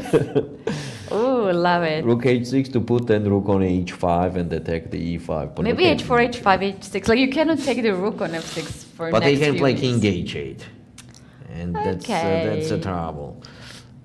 I somehow want to attack the e5 pawn on the same time. Okay, what to suggest? What could be the best move here? I like the idea to go maybe double in the rook, like rook f3, rook g3. Rook f3. That's nice. Actually, rook f6 is the move there, according to And the after engine, the knight best e7? move. And after knight e7, just to play queen to e1 to get the queen Oh my on the other god, on side of the board. h4. On Amazing. h4. And does not matter then the king is on h8 or g8, you couldn't take on f6 with black. Yeah. Oh, and in case knight g6, there is rook f5. Keti, don't you think it is the advantage for white? You know, that's kind of solid one. Looks really nice, and you don't need to do too many crazy things here. You just trade Yeah. the bishop and get the knight. I wonder. I position wonder for now. how Bibisara, like just to check out Bibisara on the camera, because this is the crucial moment for her. Assaubayeva Bibisara against Khademalsharieh. How to pronounce it correctly? Khademalsharieh? The thing is that in the chess world we always just go with Sarah Khatem. That's it. Sarah. I don't even like. Yeah, it is official like name, shorter name for her. So let's call her Sarah. Sarah Khatem, yeah. Sarah Khatem. Yes. So we wish to see her against Bibisara with the white. That's board number 4. Sometimes you can even feel on the face what kind of Sure, variations sure. the player is considering. And I think Bibisara is one of those players who like to show a lot of emotions. She likes to stare the opponents in the eyes as well. Playing some kind of games, psychological games. Yeah, she's using it as a power. We can see in the first game, she chose the opening where she thought that it will be uncomfortable for the opponent, and she got what she wanted, I think so. She reached her target, I mean, first stage. Now the second stage is starting.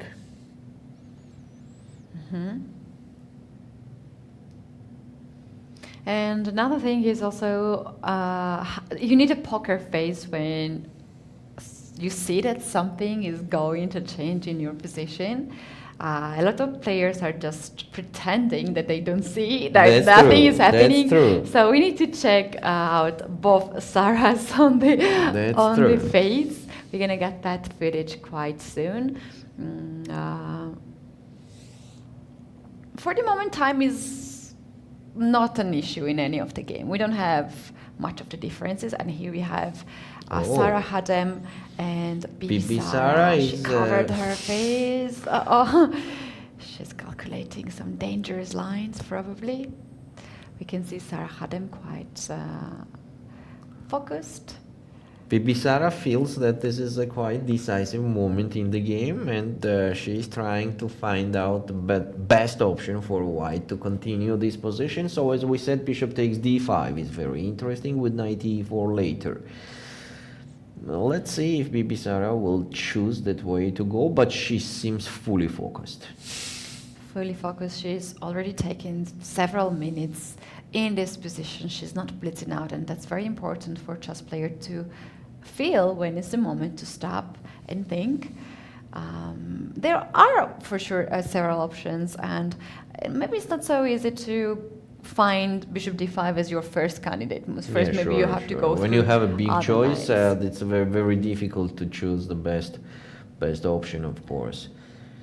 But I'm sure Bibisara knows her job to do, and let's see what she will decide to play in this position. I also like some move like rook to f5 here to hit Immediately. increase the pressure on pawn on e5. There is one way to play this kind of positions as well, to get more that pieces makes on the sense. king side. And if black touch any of the pawns on the king side, automatically it will be the weakness later. So rook f5 is a quite tricky move. Rook f5 is quite a tricky move. You're just waiting for your opponent. If the opponent pushes the pawns on the king side, like g6, h6, that can be weaknesses later on. Yeah, because on g6 here is immediately rook f6 with huge troubles. Bibisara covering her face fully. A lot of people are asking me if I can play game without actual chessboard. That comes from Queen's Gambit, I guess. And when I say yeah, that's fine, that's normal, they are still like having this space with a lot of questions. So basically, you don't really need to look at the actual board. So it's interesting what's going on in f6. Do we have any tactics here with a white? Tactic. Has to be. I love move e4 here in this position. Shall we see that? E4. So they are forced to take. Forcing to take. Queen gets on the line. King goes on h8. And now it's interesting if we can do something special. Very interesting. The problem is that we have to have check, check, check, and then checkmate. Otherwise, queen d4 is a queen trade, which we're not happy with. Yeah, we're not happy with the queen trade in this case.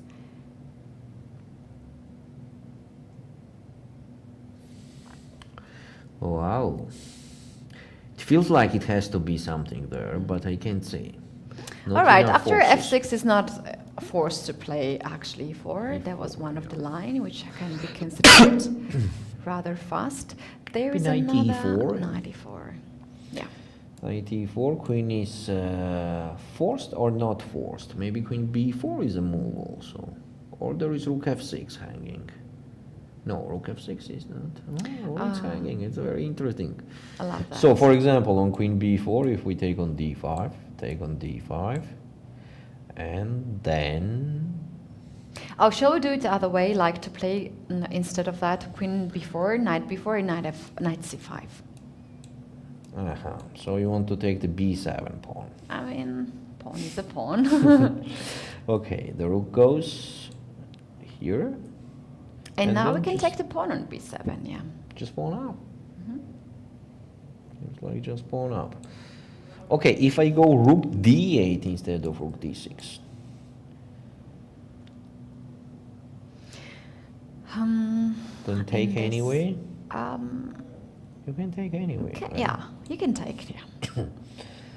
And they could, if I take on c4, you can take on d. D8. Sure. Bishop D5. d5 Can and go with d4. E4. Yeah. Yeah, that's why Bibisara is taking here so much time to calculate all these options and moves. Rook to F5 is one move. Yeah, she's thinking almost 10 minutes already. Yeah, it is recommended not to think more than like 15 minutes per Yeah. move, because then you are seeing a lot of goes. And staying on the same place. Oh, that's the horrible feeling. I have been through so many times. I know. It is like, this is like a dream that you know it's a bad dream, you know it's a dream, and you can't wake up.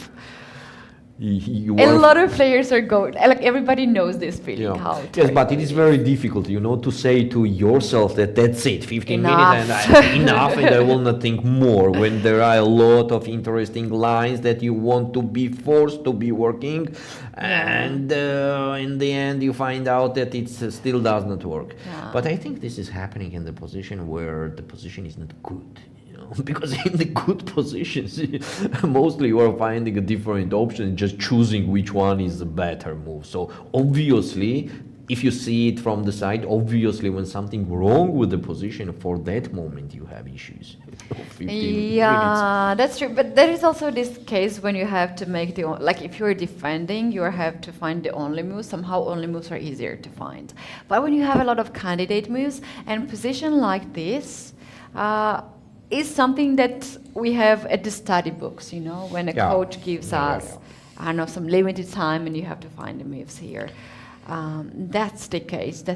So Let's go to Bibisara other taking game. so much time here. Yes, she is. When she will do the move, we'll be back to that game. Yeah. So Rook F5 is the candidate move. Bishop D5 is a candidate move. Yes, it I is. would nominate H4 as well here as a candidate move in Could this be, position. why not? Why Yeah. not? Could be. So all these moves needs to be But calculated. I think she will play one of them, Rook F5 or Bishop takes D5. I think that's the main thing which is in progress now of calculations. So let's go to Alina and Alexandra's game. So Kashlinskaya Alina against Kosteniuk Alexandra. Rook to C8. Short castle, knight C2 and rook A C8. Obviously, just pointing out that black wants somewhere to play C5 and open up the For sure. queen side. For sure. Can happen right away. Can happen with B6 and then C5 to have these hanging pawns, not the isolated pawns. Somehow I like black's position more here because seems like white's attack on the king side does not have a future, as the knight is stacked on G3. Trading that knight with knight F5 maybe makes sense. I like that idea to play knight F5 and then to play rook H3, rook G3 to some, or maybe to play even G4 with this typical ideas in these kind of systems. Shall we see that on the board? Knight F5. Perhaps knight takes on F5, queen takes on F5, and at this point, black has to make the correct moves. What can be? Knight E4 seems like. I love knight E4, yeah. Knight E4, and shall we go with G4 in this position?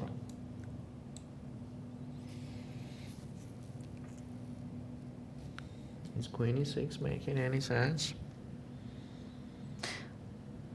Queen E6. Queen E6.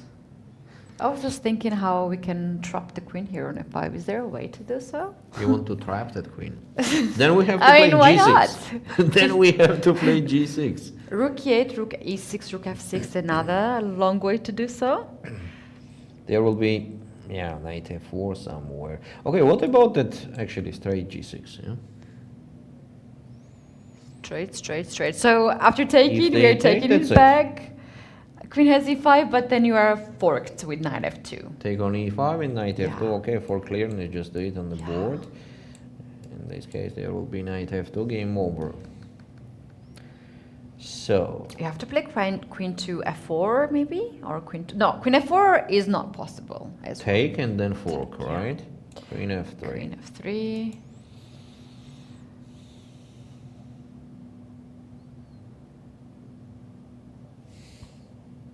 What an interesting position. Maybe g5 makes sense, and then queen f6, trade the queens, or even f5 and start playing on the king side. Love it. Also closing the attack on the side. Love this idea. g5.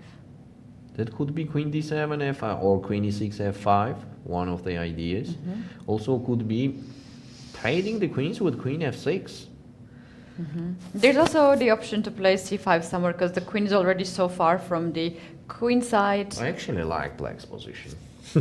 Yeah, I like it too.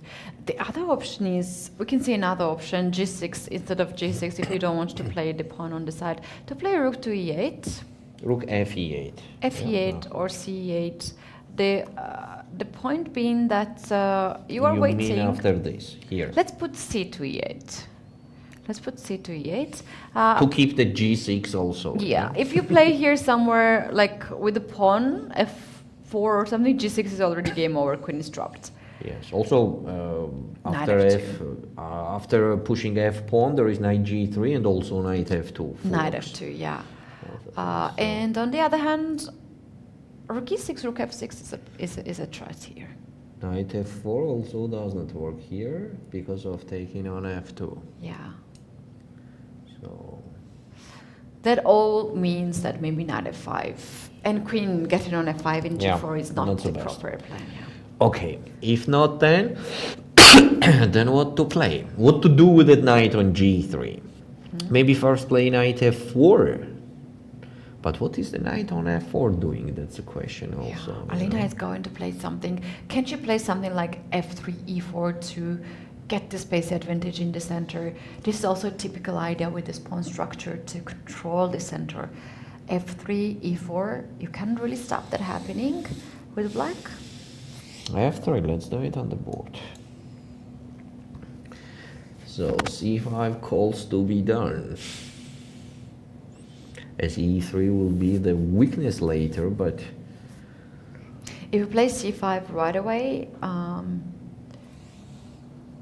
you have to deal with the isolated pawn. So pawn takes pawn, rook takes pawn.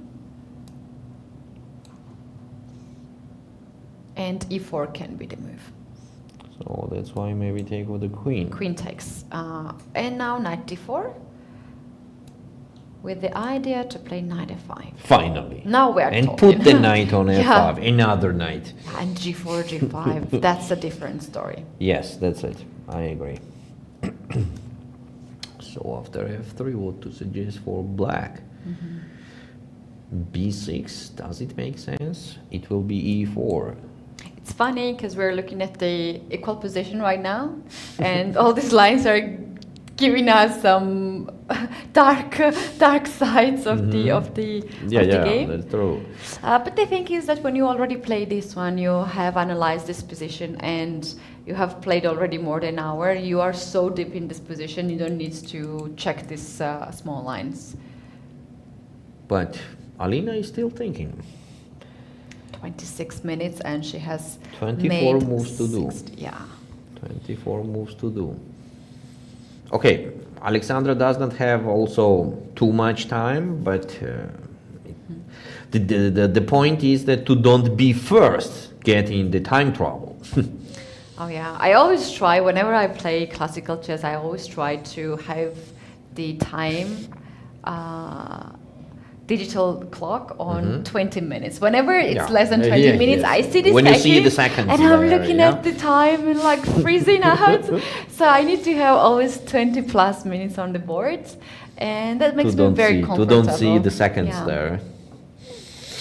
That's why the old, if you remember, the old chess clocks was good. You know, you see no seconds there, so no worries until that flag is not raising up. Until you are lost. Until it's not done, everything is okay. Yeah. Okay. Let's go to Nana and Lela's game. We did not review it for the long time, and something happened there. What we on the screen I saw. We see Lela being on the table, even though it's not her move, it is Nana's move. You can see the clock on the side. Yes, but of Nana. somebody just changed the piece on the board or something like that. Let me check. Oh, okay. So the final moves what we have here is Nana played bishop f2 in that position. Knight b6 and knight f3. So she straightly wants to push e5. After you're pushing the pawn in the center with e5, that not only gets more space advantage, but also breaks the chain of the pawns d6, c5, and b4. Sure. And the f2 bishop suddenly will start working very well. And in the open position, if white has that f2 bishop against the b6 knight, it will be a huge advantage. So Nana has advantage, we can say, right?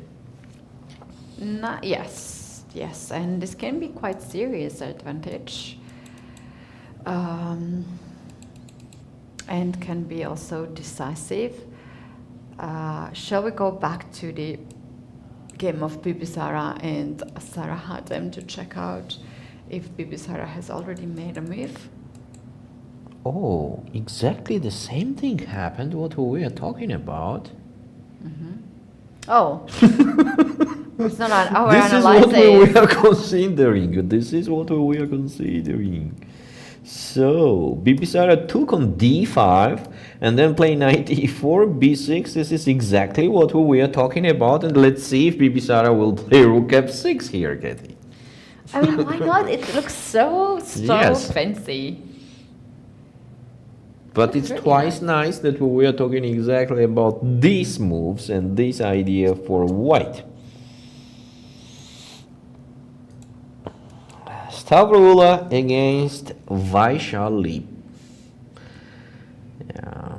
Queen g4, just keeping the eye on g7 pawn. So Yes. there's checkmate straight. Some bishop e4s are also the idea to do. Oh, Here we are. Rook f6 is on the board. No, we need that Here position we back. are. Here we are. Bibisara played rook f6. So are you sure that in the playing venue they did not listen to our voice? I'm not. Maybe they just hear everything. we're I talking. have such an experience where the players were actually hearing the commentary. So? Oh my God, it was so shameful situation. Really? By the way, Sarah just made 98 move. That was a Grand Prix back in 2018, 2019. One of the legs in Skolkovo, Russia. And we had this wonderful playing venue, very beautiful, huge playing venue. Okay. Our commentary room was somewhere far, like really, really far. But the broadcast team, the producer, was closer to the playing venue. Okay. And he had the open doors. Oh my God. And we could see when we started to talk, we could see players just looking up and they were somehow reacting to our comments.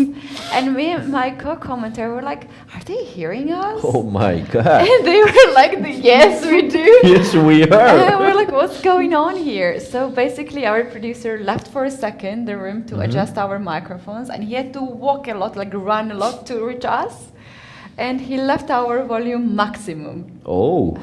Oh my God, it was so embarrassing, so embarrassing.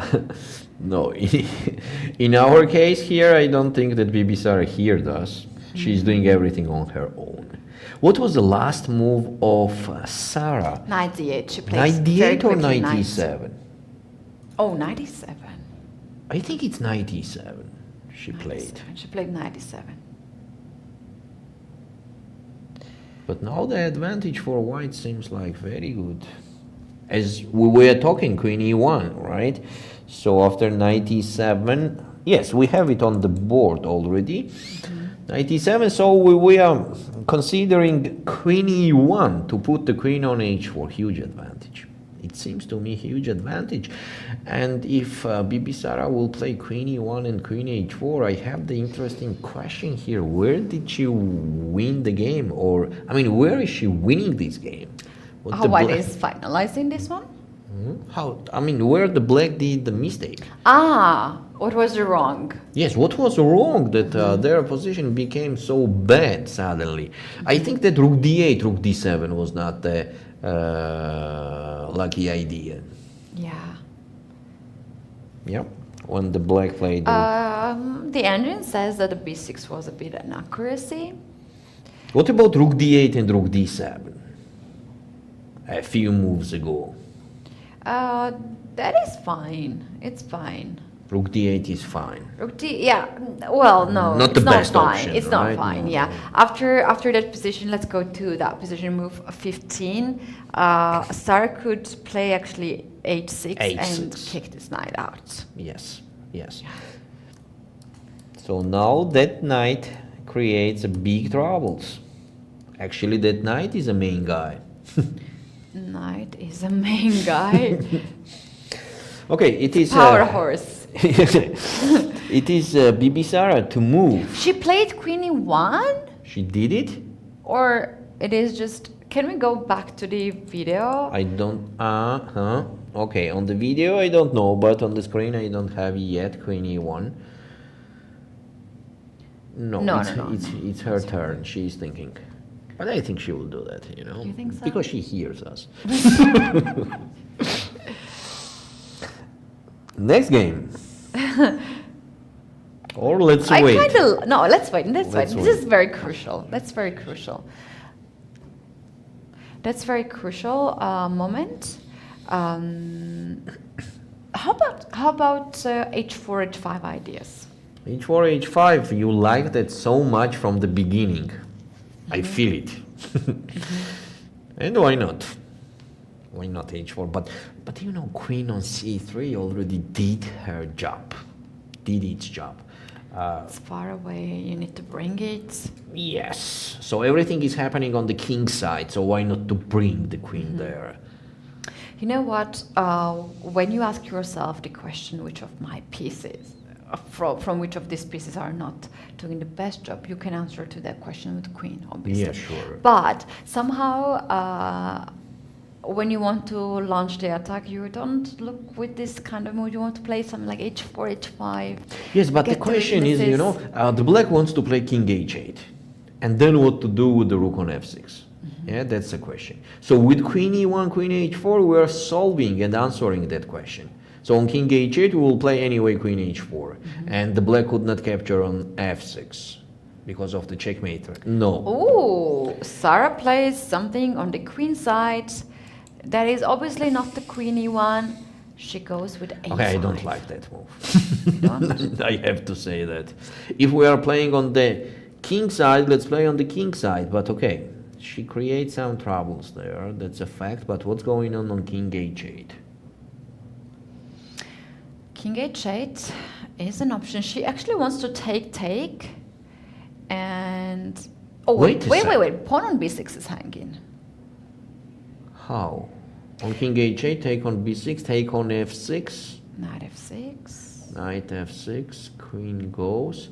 Okay, that's another story, but I don't understand one thing. If the black just put the queen on A5 to trade it, are we okay to go to the endgame with a white? We can just take a look at that. Queen takes the queen, pawn takes the queen. Perhaps rook takes on A6, hitting the pawn on A5. Maybe Bibisara's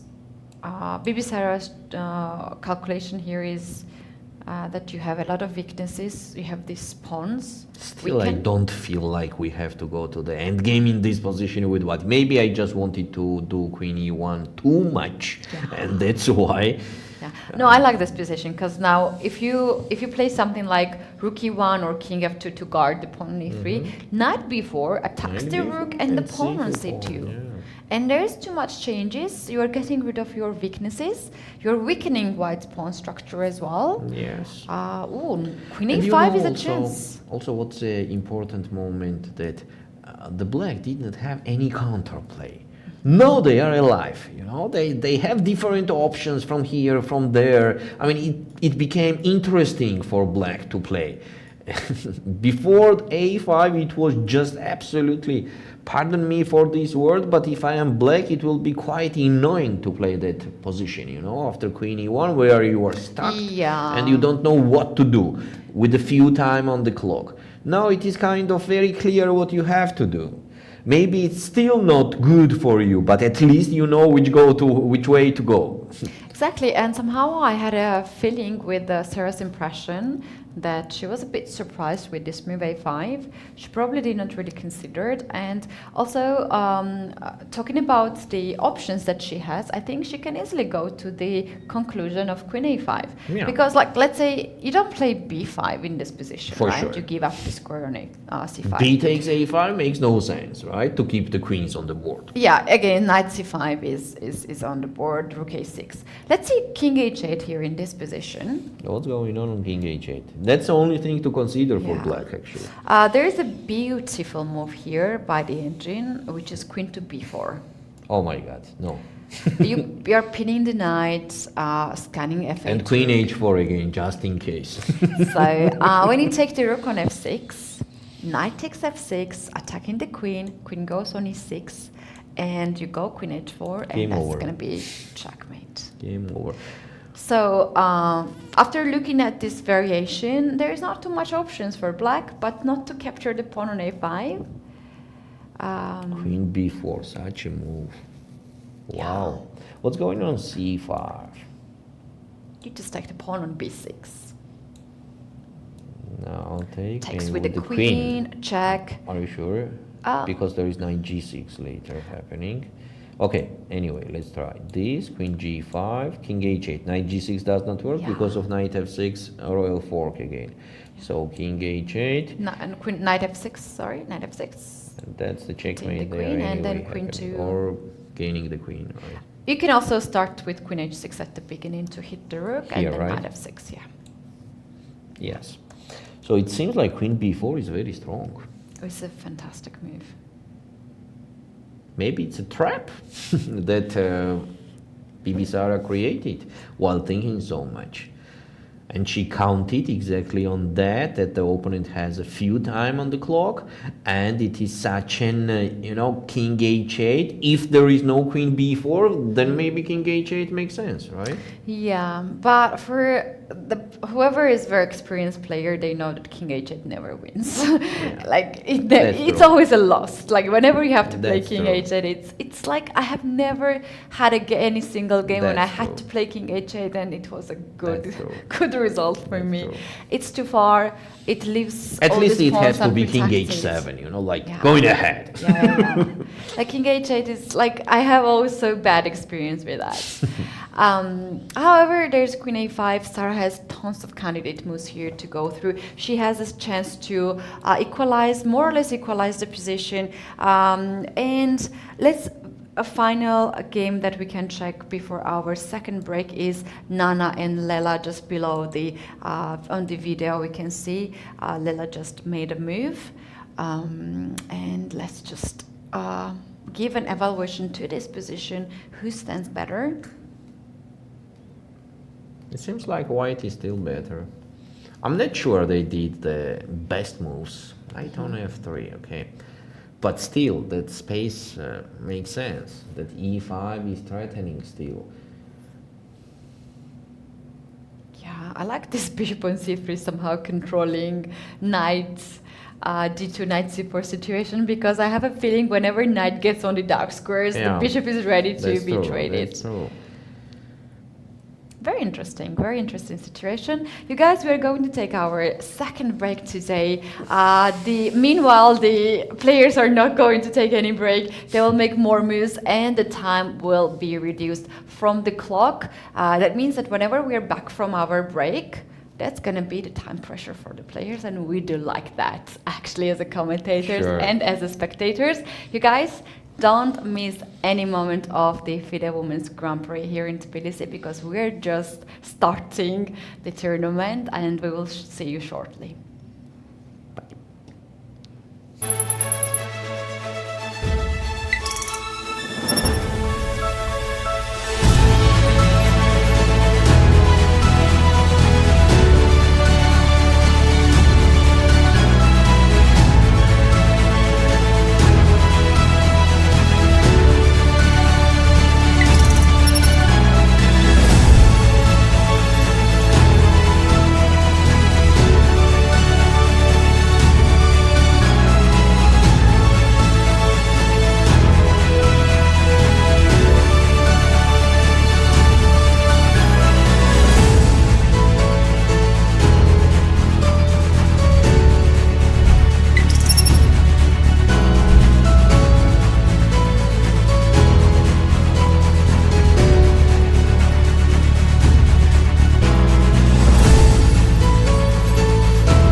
In that moment, we were only 15 countries who signed the constitution of FIDE, and the FIDE has grown up until 195 countries. It's really a global dimension now for the FIDE, and I want to congratulate FIDE for this success. It's very important to be part of the ceremony. It's a historic occasion. It only comes along every century. So we were happy that we were able to take part. In part, we were able to take part because chess has been so much more successful recently, so that 5 years ago we couldn't have come, but now we can. For 100 years, Marc Nicolai signed this document, and it's a very important moment for Switzerland also to be part of it, and for me myself also, of course. And I think FIDE has done a great job 100 years ago now, and has a future where it can also transmit chess in the society, in social work, in other domains, not only in competition. So I think it's a great time to go on, to go for the future.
clock is ticking.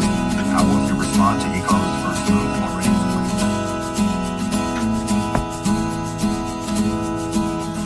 Who's gonna swing across the channel? I'm a strong swimmer. Who's gonna swim across the channel? Why did you wonder? You say a lighthouse. Am I right, boy? Am I right? Why did you wonder?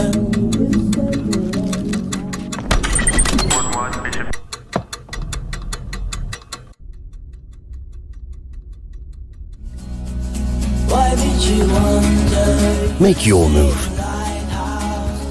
The 45th FIDE Chess Olympiad, Budapest 2024, where the story becomes history.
Welcome back, everyone. This is the first round of FIDE Women's Grand Prix 2024 to 2025.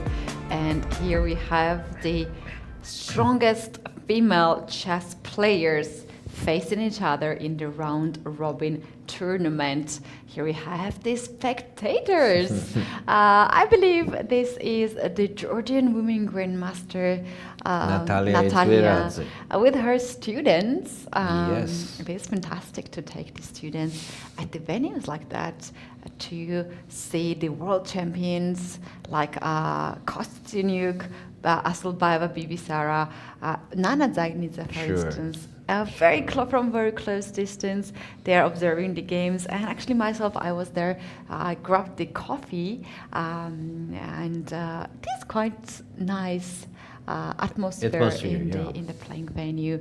I think this is one of the nice playing venues that I ever see. It is. We're not biased, guys, because we're Georgian. It is really nice place.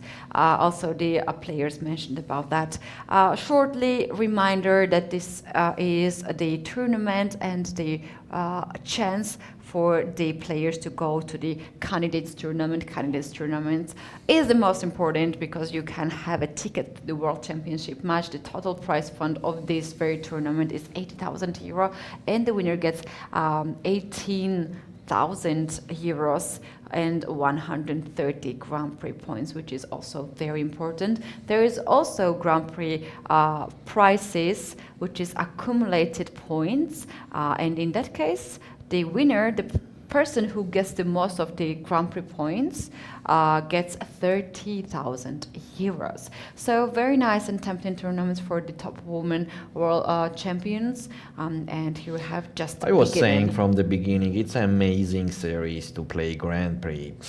Oh, we have the result here. We have another result, and that draw. It has to be draw. Kashlinskaya against Kosteniuk.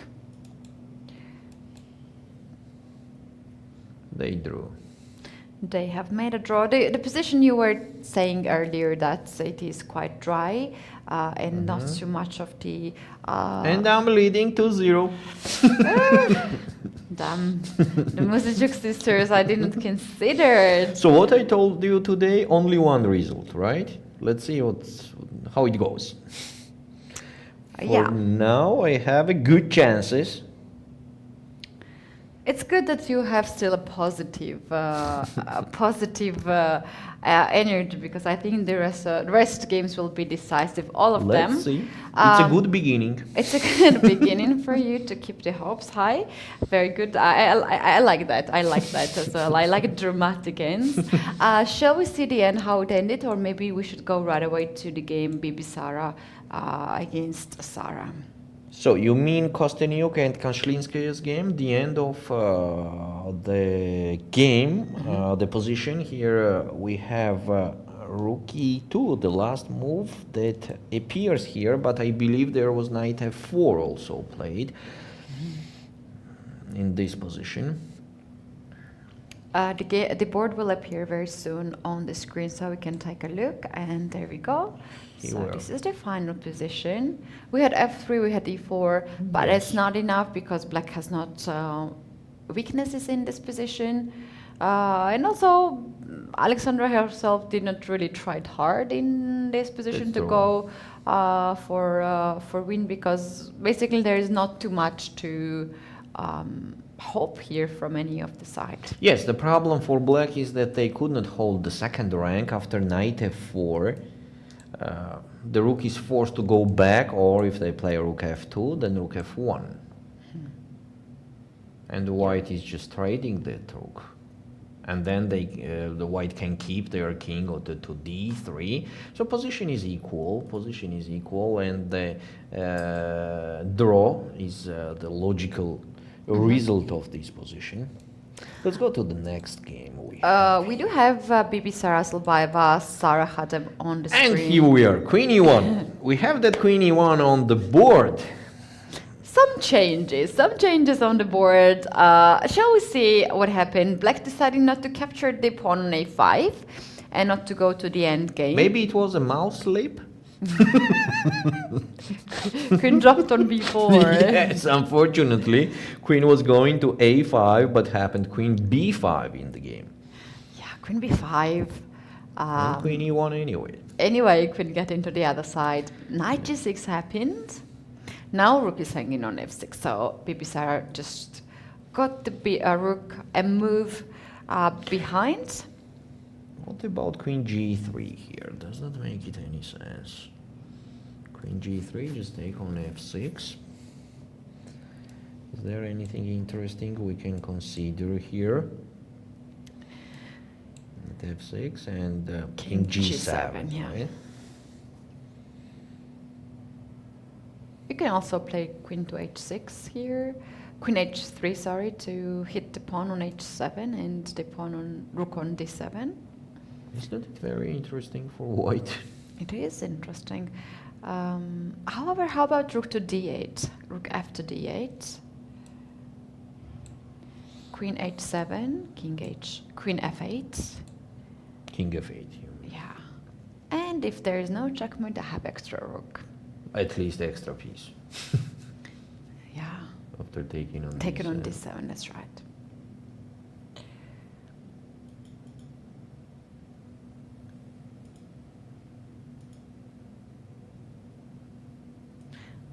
Interesting decision. White could for sure play this line. g6 knight is hanging, right? Ooh. Just Takes take on six and knight d7. g6. Does not matter how they capture, we capture on g6. Oh, then it makes sense, right? Queen g3 makes sense. Tactics. Yeah. Instead was of a going tactic. back, just push till the end.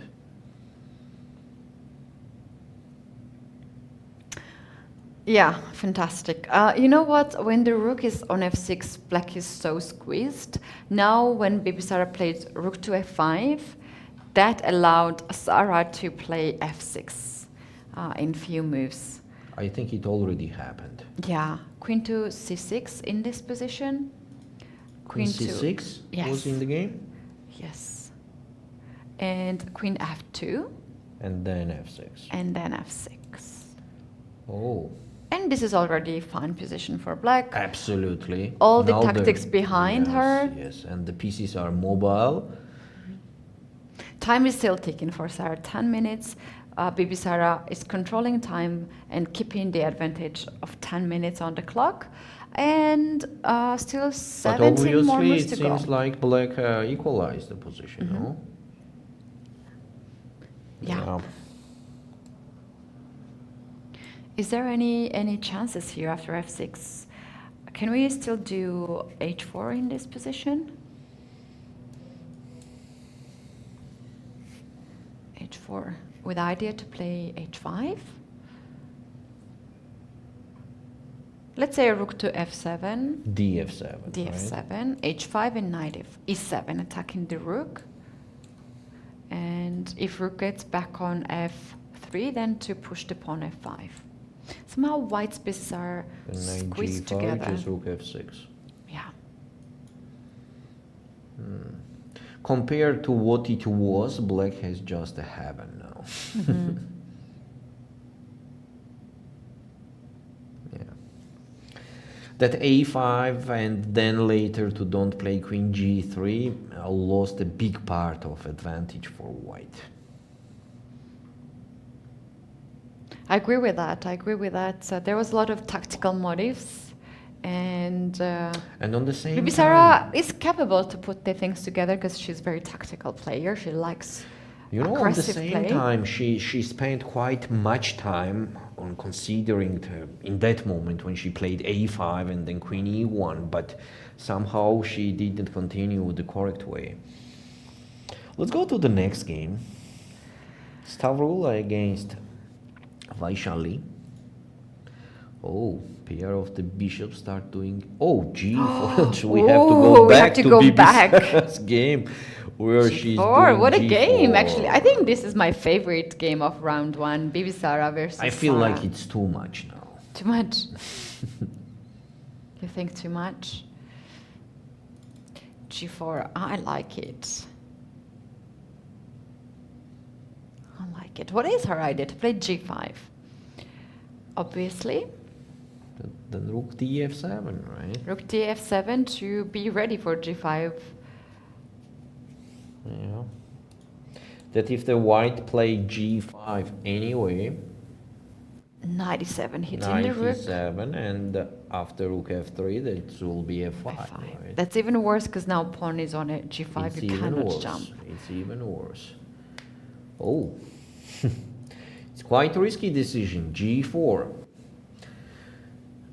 Can we also do something like, instead of rook f7, something like queen e6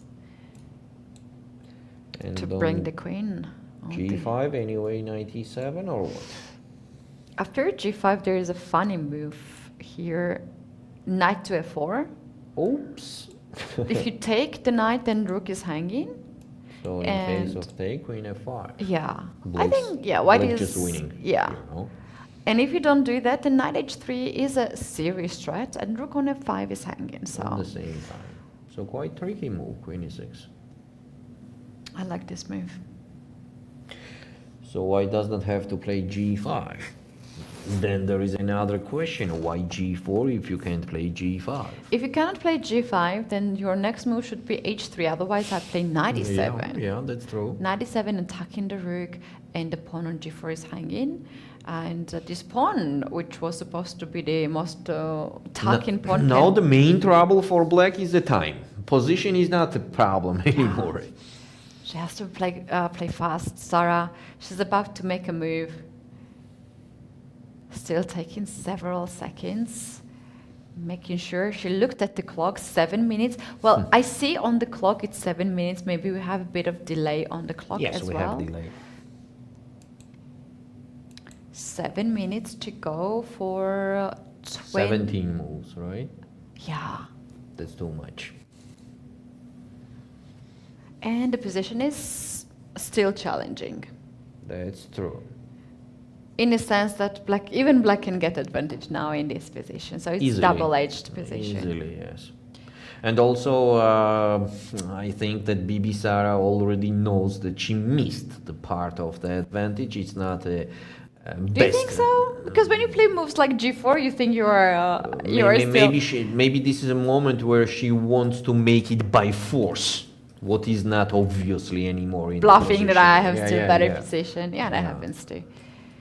But if I were white, I would think that I'm better here because the pawn structure, knight on e4, this the Alehengan, the rook and the queen rook situation, I would think I'm better.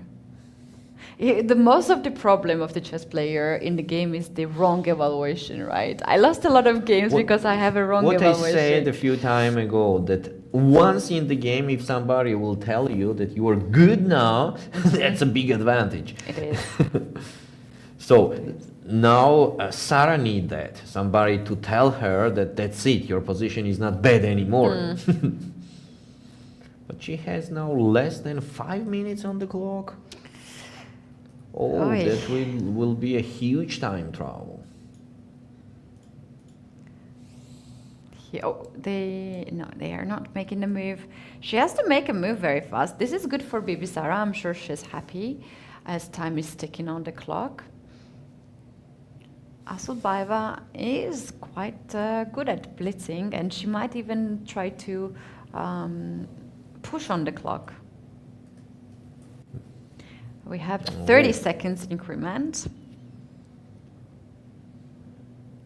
Sarah is already anxious, nervous about the time. She's looking at the clock every 30 seconds almost.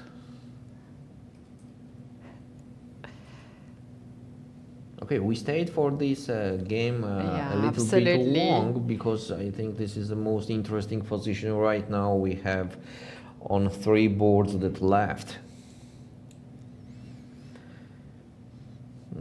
I'm happy to say that 3 boards that left because other 2 ended up with a draw, leading.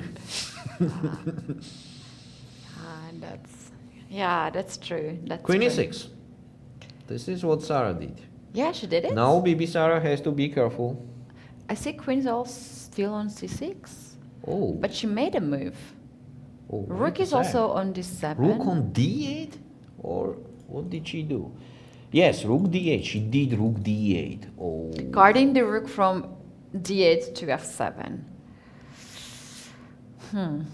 That's fine situation. So what is after g5? Maybe you can do the same. g5, rook knight e7. But queen e6 was much more was tricky, dangerous for white. And after rook f3, still you have f5 move. So taking on f6 does not make any big sense, right, here. So take on f5, queen takes f5. I don't think here will be more than the compensation, or could be. What black can do here? Can we just take? Take knight f6, check. Takes. And then h7 And game is not also promising, hanging. yeah. So I like the knight on e4. It's a brilliant piece. yes, it is. Also e5 pawn is hanging, right? For example, if the black played g6, then f7 and queen takes e5.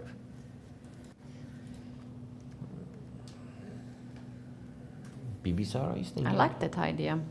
Bibisara is thinking. After rook d8, she is thinking. Somehow I have a feeling that she will play that g5 anyways.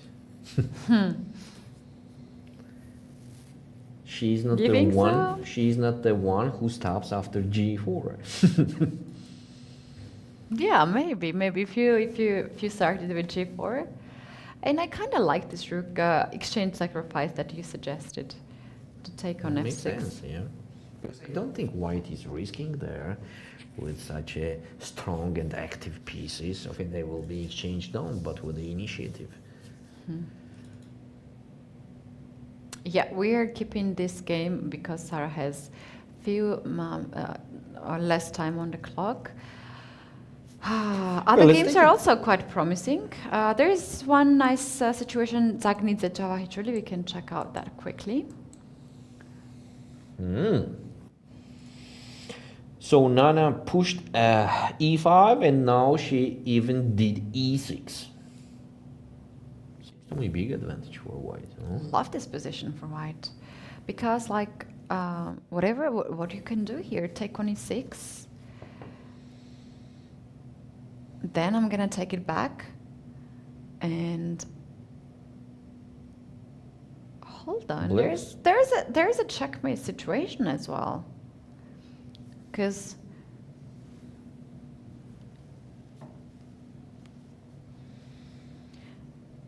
A How very can we do dangerous that? threat there appears. can you somehow destruct the knight on f8? Because if you do so, then queen h7 is a checkmate. But by itself, the passed pawn on e6, I think it's a very dangerous pawn. You know, if the black captures on e6, there the new thing appears. There is rook d7 also makes sense. Yeah. Big advantage for Nana here. Let's go to the next game. This is Stavroula against Vaishali. Yeah, Stavroula still keeps the pair of bishop on the board. Vaishali is also fighting back. Quite solid position for black as well. Yes. However, the pawn on d3 is a thing that the white has to take care about. That's right, 6 minutes for Vaishali, a little bit less than 15 minutes for Stavroula, and this is move 24, so they have to make 16 more moves to reach the time control. Both very focused here in this position, in this situation, but it is not so challenging as Yes. the game between Let's go to Bibisara's game again. Bibisara and Sarah. What? Rook f3? Oh, come on. I was not expecting that move. Rook f3 with idea to play g5, and Yeah. now Sarah found this move. So Queen what's to going e6. on g5 here?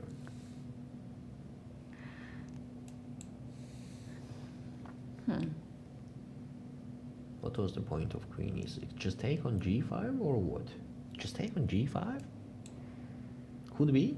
If you take knight g5, then queen g4 wins the game. Yeah.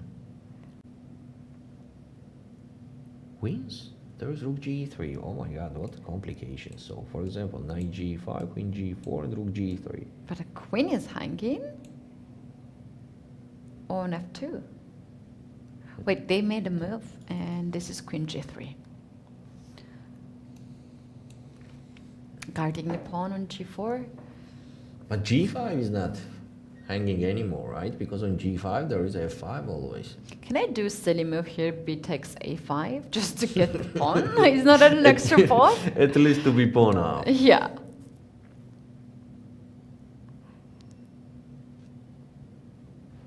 Still tough position to play for black. Because of the time situation. Yes. If black has more time on the clock, you can somehow handle it. Okay, we have some interesting moves between Nana and Lela. Oh. Take on e6 and take with the rook. We were talking about distracting a knight on f8, and there we go. If you take this rook now, it is a tricky sacrifice because you can like give up whole king side and probably the game as well. So you cannot touch this rook. The rook is untouchable. Untouchable, yeah. Yeah. But what's next for white? Just d6? Why not? No, with Nana, this is a tough play. You know, she always d6, finds the moves. Rook takes e6 is hanging in case of d6. They can, black can capture with the rook. So maybe... I was actually thinking of rook f1 in this position to hit up something like bishop somewhere. Bishop e3, bishop g3, bishop what is e1. actually bishop on f2 doing? Couldn't we do just bishop g3, bishop d6? d6 is another thing, yeah.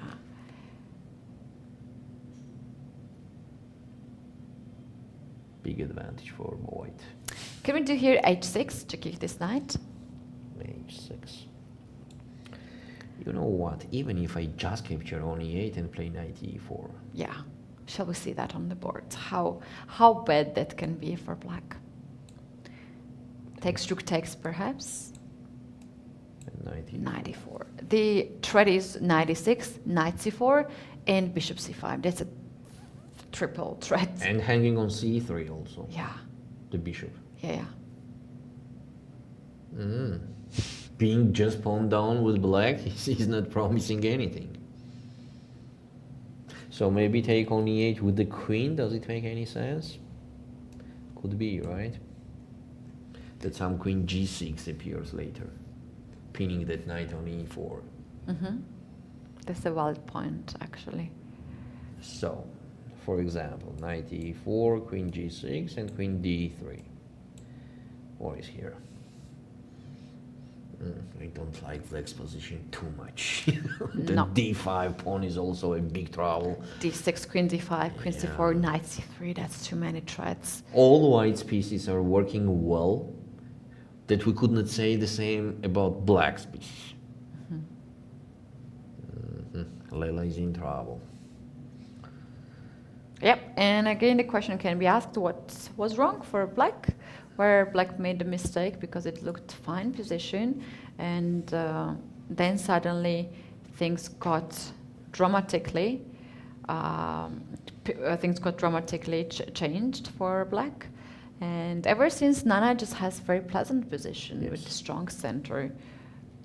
And when pawns are starting to roll with e5, e6, then you know that's already too bad for you. That's true. Okay, let's go to Bibisara game again. Bibisara against Sara. h6. This is what Sara played in this position. h6. Stopping g5 happening. And queen h3. Queen h3. What's the point? Queen h5 and then knight h4. g3, knight g3, knight f5. Or knight probably. g3, knight f5, and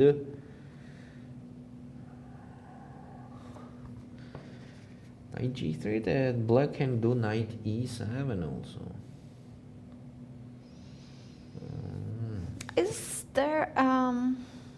somewhere an idea to sacrifice the knight on f6 and then queen h6.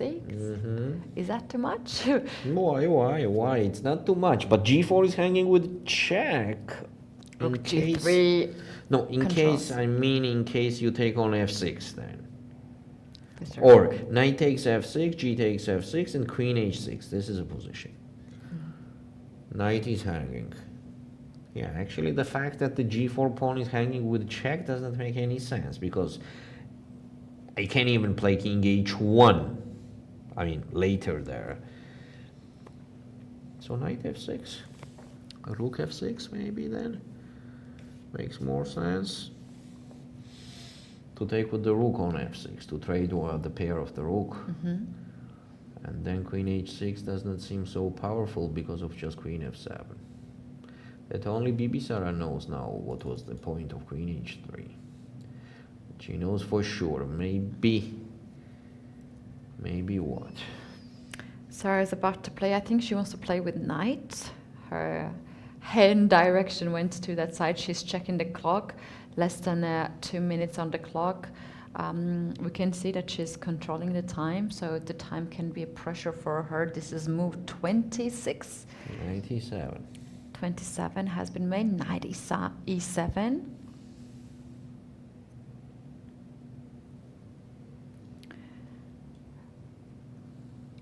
Knight e7 has been played in this position. So yeah, basically you're just waiting. You're just waiting here with black. She's just playing accurately. Yeah. And that's a good strategy actually, with such a few time on the board. Something already happened or not? Oh, she did that knight e7 with less of 1 minute on the clock. That's right. Time is not a friend of Sarah in this position. Yes, But after each move she's getting 30 seconds, so that's also good time increment. 2 minutes now, we can see that. After knight e7. For Bibisara, it's also not so easy to make the moves here, because she can't press on the clock. She can't blitz out the moves here, because you need to be careful. And what is the biggest trouble? This is that there is no more advantage anymore. A few moves ago, it was just an advantage. Queen h4. Queen h4 has happened. Is she preparing something like what? rook That's a good h7? question. No, maybe she wants to take the pawn on f6. Just take Just the pawn. like that.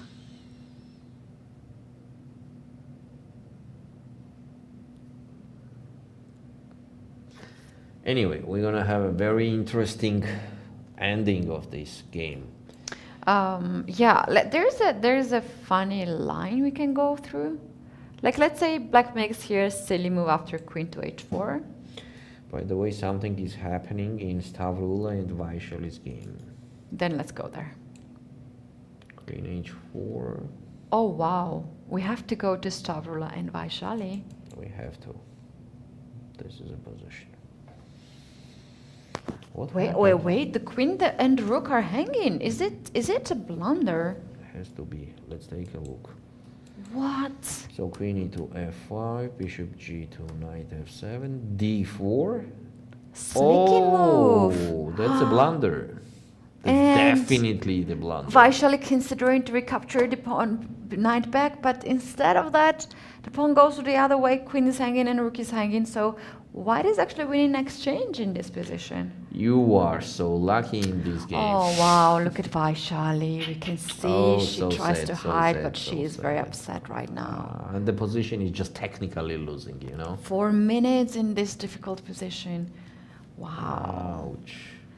That's not a great start of a tournament indeed. Oh. And what was the position if she didn't take on e5? Here. Queen goes. If not this blunder, then yeah, d4 is actually quite nice move by Stavroula, but black would just play c4 here. c4 definitely makes sense. Or yes. take the pawn on d4. c4. c4 makes sense to go to the opposite color bishop's position after taking on e5, right? Oh, such a pity blunder. Come on. That's so pity. Knight e5 and d takes c5. It's a painful blunder. Very that painful. Even And do you know what? consider. It's just game over. There is nothing to play.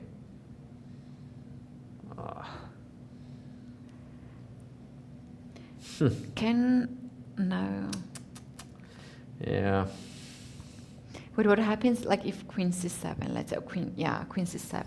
Queen c7 in this position, you mean? Yeah, Take on takes b6. b6. I want to say Takes hiding on the b6. rooks. And then b5 also hangs. Oh, it's just game over, you know. We might see here Knight resignation. d3, this is the last.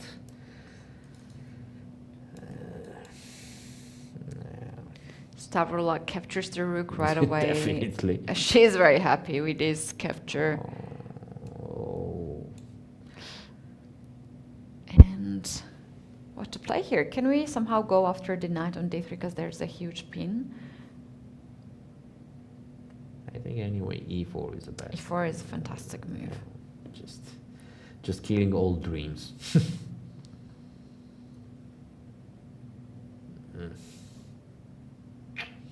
Yeah, what to say? Nothing much. Let's go to the Nana and Lela. Oh, here also interesting things happened. After rook e6, bishop d4. Bishop takes d4, c takes d4. And this is the position. Something feels wrong here for black. Is there some final blow in this position? Queen is hanging. We can play something like rook to c6 because the pawn on d5 is also hanging. With that move, we are saving both. So if you take on d5, then rook on c8 is hanging. That's the so point. rook d8. Rook to d8 and Just rook c5 to save that pawn. Yeah. Yes, that happened in it. No, she played queen e4. queen e4 is another way to guard the pawn on d5. Yeah, to support that pawn and also on the same time just to take on d4 on the next move. So my question is what happens after h6? Where is the advantage here for white? Because now, if you get the knight back on f3, then rook is hanging. And if you trade the rooks, then both knight and queen are hanging. Knight so it means that you have to take a knight e6. That seems like the only way, right? Yeah, somehow everything just simplifies here. Black can take on e6, pawn takes e6, and something like queen to b6 to guard the pawn on d4 that's just and equal. attack the pawn on e6. Wow. Nana made very fast decision with the queen e4. Queen That was e4 not is the very- most yeah, accurate. Yeah. Queen e4 is very strange. So now I have very good chances to increase my leadership. You're back with your thoughts. At some point you just gave up. You knew that you were losing, but I was very sad about Vaishali's blunder there. That come on. Yeah, that's sad. Vaishali. That's sad. Okay, let's go to Bibisara and Sarah's game again. Queen h5, queen e8.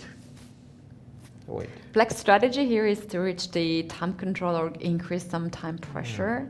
So it was knight e7, queen h4, knight g6 back. Ah, that's kind of draw for, I guess, from black to repeat the why position. not? Yes. With such a huge time trouble for her. And the whole game where her position was not good at all. Yeah, you have this kind of mindset that draw is good.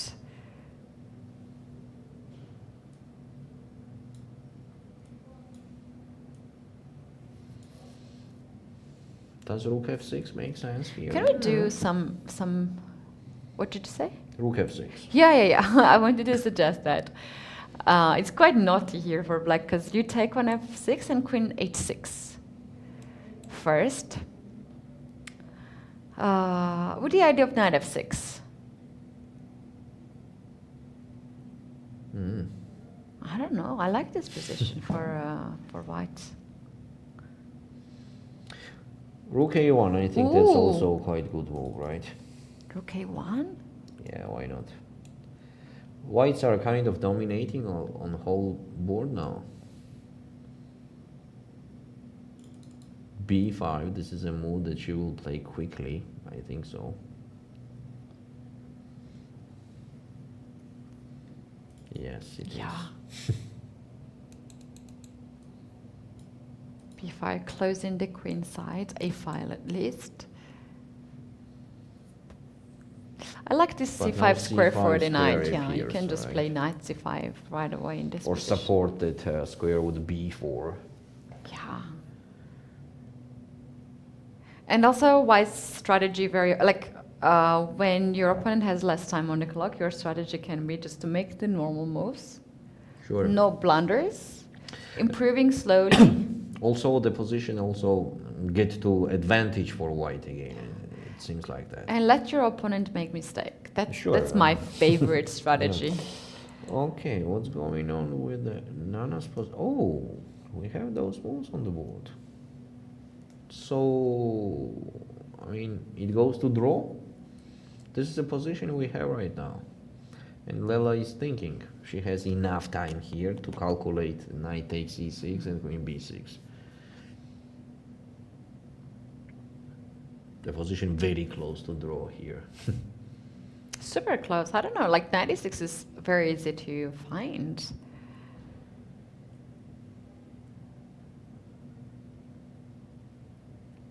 As Nana was holding the slight advantage and better position whole game, And how fast she will not be happy. Yeah, sure. And how fast she was when she played queen e4.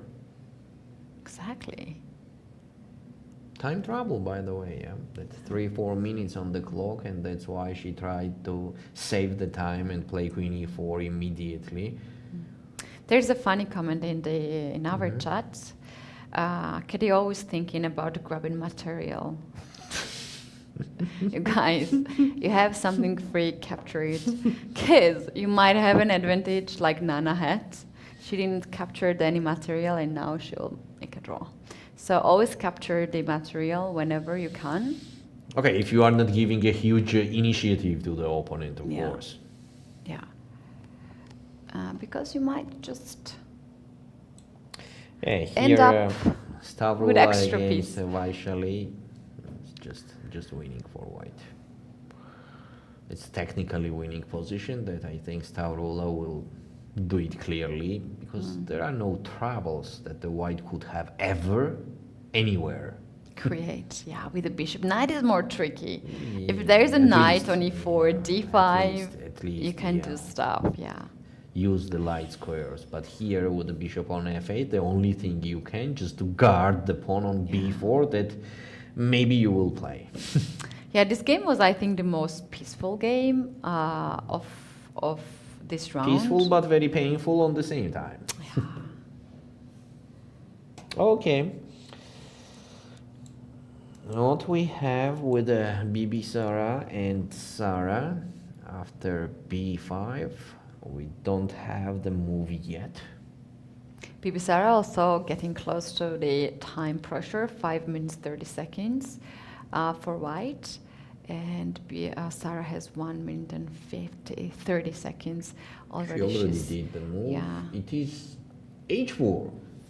She did h4. Ooh, that locks the queen on h5. Oh.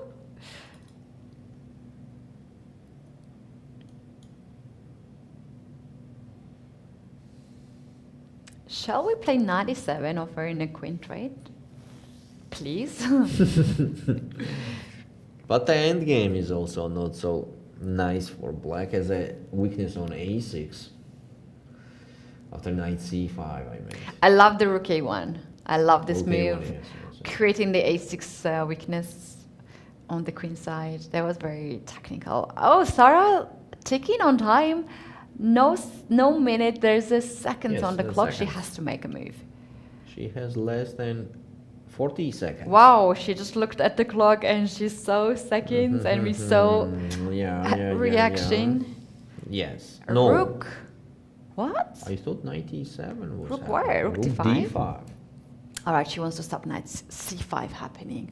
But the bad thing is that you mentioned about this b4 move. You Anytime. can never stop knight getting on c5. Maybe she wants to play c5 herself. I'm not sure about rook d5 move at all. What's going on there?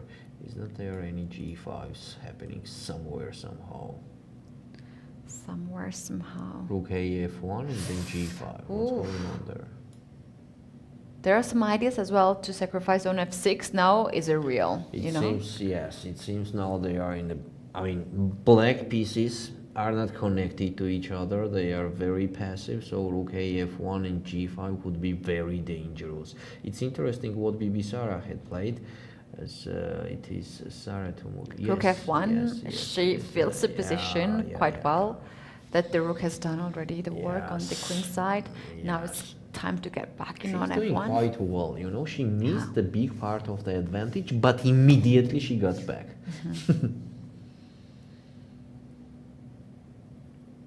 That's a very nice skills. Yeah, one of the questions we have in the chat in this position. What? B4. Yeah, Yes. white stopping, getting What- on what b4. we were saying, Like pardon to me? trade the queen since white to queen h3. We also asked that question. There is a 15 minutes delay between us and chat as well. So whenever we read the questions and if they're valid still, we can answer. But the thing, in my opinion, is when the opponent has no time on the clock, you don't trade the pieces. You can always Sure. trade it later on, and you always allow your opponent to make mistakes in the time pressure. So that was White's strategy there, to keep Yeah. the pieces on the No, board. it's a very interesting position. Couldn't we sack something? Something on f6. We might see that happening. We might see that happening. Or Rook at least f6, rook G5. f6, queen h6. G5. I love that. Does that make it sense? G5 seems to me quite interesting. B4 was kind of too late.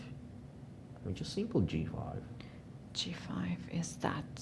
Yeah, that's It's the highest pressure that could ever happen in this position on the king side. G5, that's the most correct moment to push it. You don't need to sacrifice anything on f6. Just play g5, open up the position. And the It just time, blows yeah, up because the when you king are side. sacrificing something, the opponent is doing the moves, the only moves, doing quickly. Yeah. Yes, Oh, we here have you g5 are, on the yes, board. here This you are. can be decisive. Not a good news Here for you Sara. are. She knows that. But Yeah. Bibisara also knows that this is Yes, her yes. moment right now. Yes, I mean, I think that's it. After this, the position is just winning. No time on the clock as well to think. But even if you have a time here, this is so Yeah, difficult the position is position. already very, very bad. A very nice performance from Bibisara, you know. I like how she played this game. Exactly. It's actually interesting. Oh, F What takes happened? G5. F takes g5. Can we just take the rook on f8 now? Oh, it's a blunder. Rook f8. Plundering the queen. Yeah, rook f8, knight f8, That's queen it. e8. That's it, yeah. The queen blunder. No, it was H takes G5. Oh, my bad. It was not F takes G5. It F. was H takes G5. So I want to remind just that the moves delays a little bit to my screen, and we can see just the moves on their screen, on their board. It's funny because now you can take h takes g5 to open up the h file, but you can also play knight g5, forcing black to not? capture it. Otherwise, there's queen h7 checkmate. After knight and G5, white is gaining the material, no? yeah, f takes g5, rook f8, and you're winning a queen, like Yeah. for a rook. As we said, after G5, it just game over. With this time on the clock, it is just raising up the chances for 10 times. And now Bibisara is just deciding which one is more comfortable for her, capture on g5 with the knight or with the pawn. You see, the score between us will be 2-2, and Nana's game against Lela will be decisive. Decisive. Yeah. Who has more chances, me or you? Nana against Lela. I think you have chances. I have to be honest. You have chances there. This looks drawish, and the game of Stavroula Tsolakidou against Vaishali R has ended, and we have first decisive result. Unfortunately, Vaishali blundered in one move. After the painful blunder, Stavroula won the game easily. Exactly. Wow, what a painful for Vaishali. She has to come back. More rounds to go. This is just the beginning. But on the other hand, Stavroula, well done. Very good result for her. Yes, yes it is.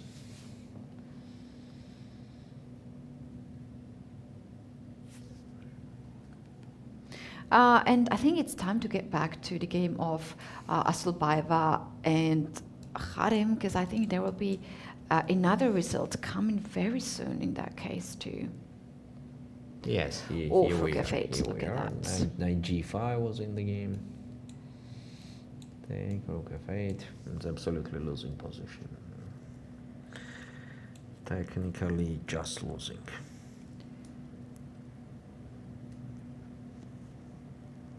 Yeah, I think we're gonna have just a resignation soon.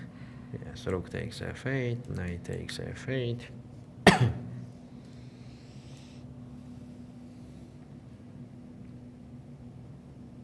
I think e4 is an interesting move here, and then take with the pawn on g5 to play g6, but g6 is not kind of. There are many weaknesses here in black's position. Pawn on a6, pawn on b4, pawn on c7, pawn on Okay, e5. the easiest Everything I think is queen take g5 and then queen e7, right? And all pawns are heavy. Queen takes g5 with idea d4 as well, because the rook is pinned. With idea of e4 as well. Oy. Yeah. So, where we have the fight, this is Nana against Lela. Yeah, Bibisara on the screen, very focused. Look at her, beautiful. Look at her eyes. She's like just observing the whole board. You can see her looking on the queen side, king side, center. Beautiful view. And on the same time, she looks like she loves what she watch. Oh, I would love what I see too. If I was her, if I was her, I would like to have extra queen indeed for rook Sure. and the knight. So we have on the screen here we have the game between Nana and Lela, which is very close to draw. Yeah, Lela is chasing basically the pawn on e7. And that's going to be the it. That's going to be the end actually for this pawn. So white is taking the d3 pawn and black is taking the e7 pawn with the absolutely equal position on the board. So let's see this variation. Rook takes d3. Queen takes e7. No trading the queens, is just a draw, right? Yeah. Then the black enters on e2. Yeah. I mean rook d4, rook e2. Now I wanted to suggest rook d5 in that position. Rook d5. To put the rook on a5, that's correct. Okay, But first of all, even this is theoretical draw anyways. I mean, giving the a7 pawn and put the rook on the second rank. Then b4 is trading on a2 and just a draw.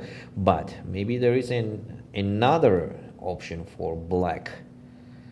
I was counting so much on Nana actually. I would never think she would let me down in our small competition over here. Can we go back to Bibisara and Sarah to not miss the final moments there on camera? H takes g5. H takes g5. This game might also just end at the same. They might end at the same time. Yes, correct.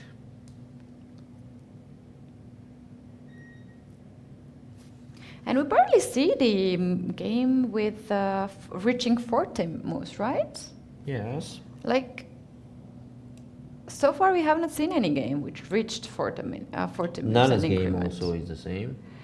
Yeah, 37, and both games are 37. 37, Both yeah. 37. And before the increment, we already have the very clear picture of the evaluation.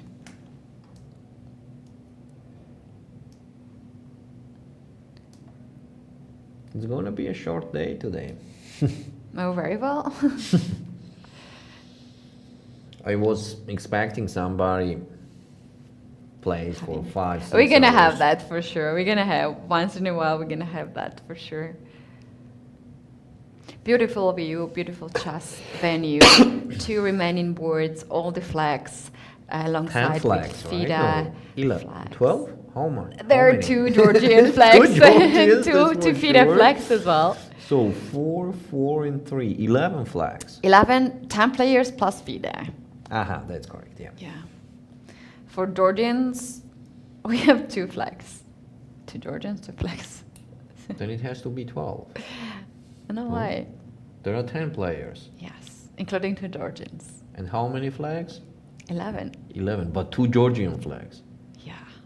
So we are missing 1 flag. Somebody grabbed the No, flag. there's 2 FIDE flags. Ah, there is 2 FIDE. Yeah. Yeah, now I understand. So 2 Georgian and 2 FIDE. Yeah. So how many players we have? Wait, if it is 2 Georgian and 2 FIDE, it means 9 players, 9 flags, 9 different flags. Now we see. Is not it so? So without Georgian and FIDE, it is 7. So plus 2, it's 9. Spain, Greece, India, We have the player on the Poland, same from Yeah. the same country. and the 2 same Georgian. family. That's also true. Yeah. Same Muzychuk, family, yeah, same country, same. We have everything here. We have everything here. So we have flags more than enough. Exactly. So, very final moments of a day. We predict the games can end very soon. Let's get back into the playing venue to check out the final moments. I think Lela's and Nana's game might end earlier than the other games, so we don't want to miss the handshakes. Yes, it will be interesting to go to the playing venue. Here we are. This is actually a good view. When we have both games on the board, we can see that Bibisara also Rook d6. observes Rook other d6. games. I think it's the same that Rook d5, no? That Nana played. Rook to 6 with idea to play Rook a6. Oh, here appears a5 move. Oh, here appears a5, a4. Or Yeah. not? It is. So, for example, a5. Oh, the handshake, Sarah resigned Bibisara to won the game. Bibisara. So this is a second decisive result. Oh, 2 white wins. So we don't have a decisive result from black. And we can see now a small chat between the players. They're asking each other something. We can see Bibisara mentioning something captured on the king side. This is the moment when we need a microphone. Yeah, there, sure, a long we microphone need, of the and movies. somebody also there with Just a microphone. Yeah, Only someone has to microphone? hold the microphone. So the chief arbiter says not to bother the game because they are very close and to leave the playing venue. When I went there for the coffee, it was so silent that Yes, it I was. thought I was making a lot of noises. So here we have, they're adjusting the board and they will soon Oh, Lela leave the played playing a5. venue. She played a5. You know what is the most difficult moment for the player? When you go to the room and check with the computer that you had some chances or you missed a win. So what's going on after Rook d5? What Lela will decide to do? That's very interesting. After Rook A5 d5, is she will on the play Rook board. a7 or not? A5 on the board, rook d5 on the board, and I think rook a7 is then very A4? safe with a4 idea. But still the black will be pawn down. Yes, for example, What? rook a7, rook b5. It's equal position. A position is equal, yes, but I just don't want to be pawn down with black. No a4 here, yeah, no a4. Maybe king f7, king e6, just to centralize the king. Here we Your are. point is that white's rook is more active, and yeah.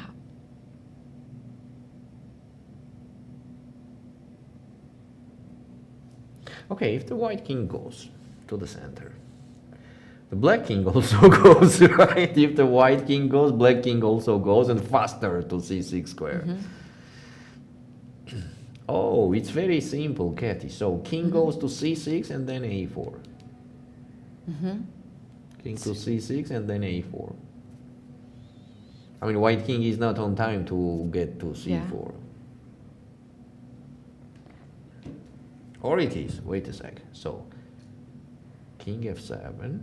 Yes. I mean, white king is not on time to get on c4. King f7, king g1, king e6, king f2, king d6, king e3, king c6. Attacking the rook. Getting it out and then a4. Yeah, it seems very peaceful position already for all. both players. Now it's time to take a short technical break because we're going to have Bibisara Assaubayeva in the studio. We have so many questions to ask her in her game. She played really nicely. And you guys don't want to miss a chance to ask her some questions. So see you shortly after the break. See you soon.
In that moment, we were only 15 countries who signed the constitution of FIDE, and the FIDE has grown up until 195 countries. It's really a global dimension now for the FIDE, and I want to congratulate FIDE for this success.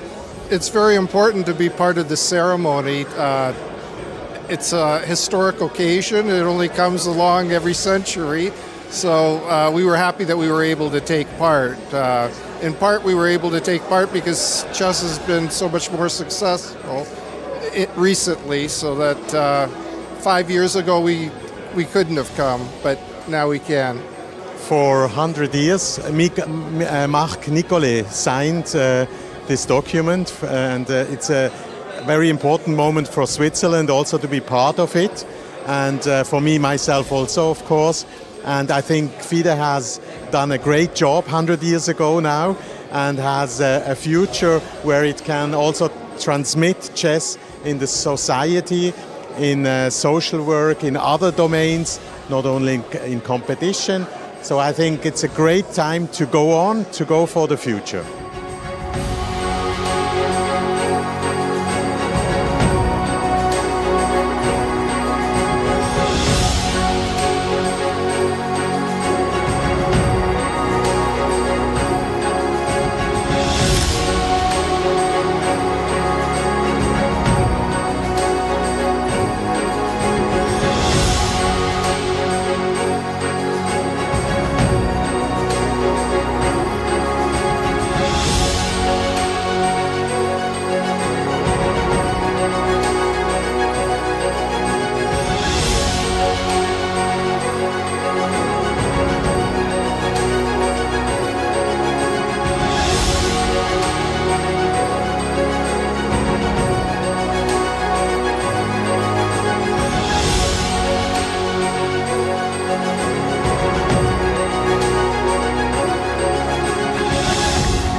Waves are off.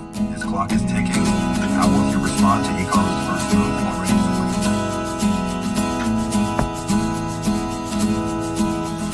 Who's gonna swing across the channel? I'm a strong swimmer. Who's gonna swim across the channel?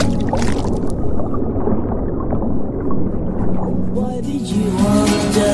You say lighthouse. Am I right, boy? Am I right? Why did you wonder?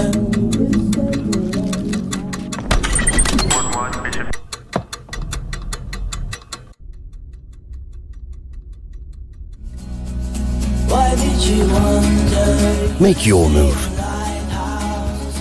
The 45th FIDE Chess Olympiad, Budapest 2024, where the story becomes history.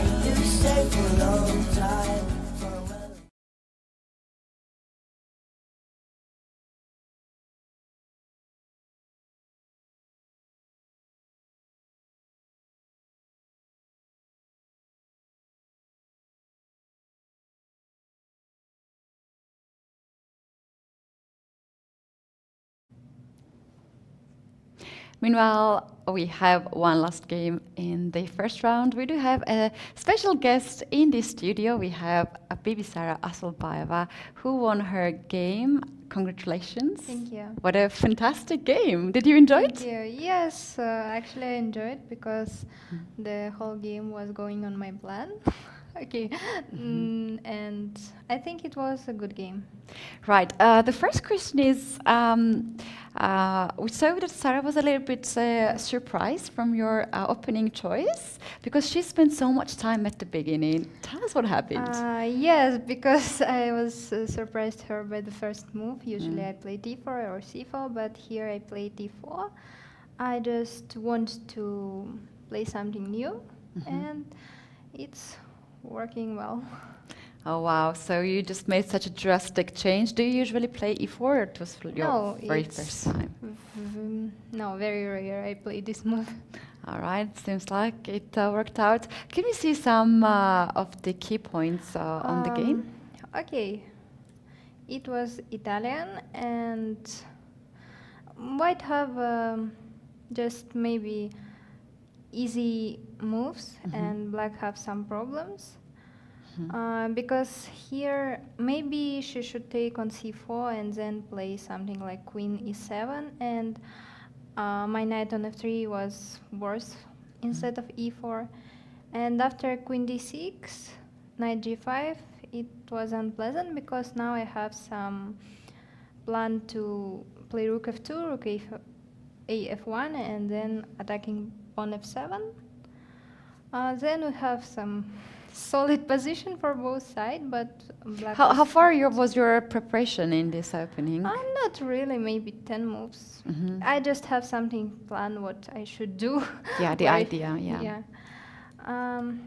It's unpleasant position for black because they don't have any counterplay and very passive. Here, I think it was an interesting idea, rook f6. She can take, and after knight e7, a5. If I'm not mistaken, she said that maybe here queen e1 was better. I don't know, maybe. I don't saw this move. I played rook f6 for a5. Yeah. Engine was saying that after queen e5, you are getting this queen on the king side, and it's like big advantage. So we're expecting you to play that, but you did not consider that move. Yes, I don't saw it, and after queen b5, I saw it because black now wants to play knight d5, and they played queen e1. Now after knight d5, c4, it's resigning. You're kind of forced now to play queen e5. I have a question there. We were talking about queen a5 to trade the queens. What was your evaluation? Yes, I think she can play this, but it's unpleasant endgame because after queen a5, b take a5, rook a6, it's okay. Black have a lot of weakness, and only white play for a win. Okay. Knight g6. She can take on f6 because I will play queen h4 in the end. Rook f5, queen c6, queen f2, f6, g4. Okay, I want to play g5. I'm not sure that immediately because in some variation she have knight e7 and then f5. Rook d8. Now she wants to play knight e7 because if she will play this now, rook e5 I have. Right. What was your response, for instance, after queen e6 in this position? How would you proceed with? I wasn't sure. Maybe I will play queen g3 or something like this. I think white have a little bit advantage, but not too much. Rook d1, rook f3. Now maybe I want to play g5. Maybe not. Maybe h4, h5. I don't know. Queen e6, queen g3. Here she have Zeitnot, so it's hard to find the move for her. h6, queen h3. Now I want to play queen h5. Knight e7, queen h4. I think now I want to play knight f6 with one. Queen h5. Okay, here I try to find something because if I played h4, she will play knight e7, then I'm not sure that I have a lot of advantage. If I take on b6, she will take rook a1, a5, and now I played rook a1, I just want to take pawn on a6. Yeah, it was a fantastic move, rook a1. Yes, I was proud of this move. And after b5, okay, now all endgames are much better for me because I will put my knight on c5 and pawn on a6, it was weakness. Right. h4. Now I thought she will play knight e7, queen e8, rook e8, maybe knight c5, rook d6, and it was good position for me, not winning, but very pleasant. And here I think she played very bad move, rook d5. Maybe it was a blunder, I don't know. Rook a f1. Now she can't play knight e7 because I will take rook f6. Oh wow, that's yes, that's very nice. It was nice. Wow, and nice. Next move is g5, and I think it's over for black. Before g5, h take g5. Here I wasn't sure about knight g5. Okay, it's winning, but I thought maybe I should take h g5 and then rook h3. I think it's both winning, but okay, in the end I saw that it was easier and the game was over. Very nice, very Thank nicely you. played, actually. How important was for you this element that she was low on time and some of the moves she made on seconds? It was hard for her because she have unpleasant position and not have any counterplay, and of course if she will have more time she will not blunder, I think, but position still unpleasant. Wow, yeah, it was very, very nicely done. What is your thought about this playing venue and your stay here? Is it your first time in Tbilisi? In Tbilisi, yes, I visited a lot of times Batumi. Even I won one world championship under 12. And I think it was my last visit in Georgia. Yeah. It was 8 years ago. Yeah. Yes, and the city very beautiful and the organization is high level, so I liked everything. You're enjoying it. Yes. That's very important to enjoy, and you have such a nice start as well. Thank you. To win this competition. Another question is about this new format, as there are more players compared to the previous years, and there are like 6 tournaments.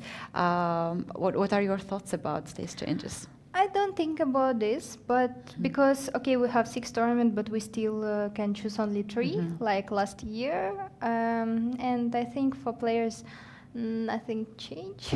Yeah, that's true. Okay, now we have 9 rounds instead of 11. So it's much easier to play Yes, less of course. rounds. And which other Grand Prix have you chose to play after this one? What? What are the 2 Grand Prix that you're gonna play next? Yes, I will play, of course, in Kazakhstan in the end of October, and I think I will play in February in Monaco. Okay, that is very good location. Yes, it was good location. Thank you. Indeed, yeah, that is very nice. Are you here in Tbilisi by yourself, or you have your family? Yes, or I'm second? here alone. Alone, Yes. okay. Okay, fantastic. Thanks so much for coming here and share your thoughts during the game of Thank the you. analysis, and best of the luck. Thank you. Thank you. You guys, we're taking short technical break because very likely we still have the game going on, and we're gonna summarize the day, and we'll be back shortly.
Welcome back, everyone. This is the first round of the FIDE Women's Grand Prix in Tbilisi, and we are about to summarize the day, but still one game is in progress. In the studio, I'm Keti, and this is Valerie.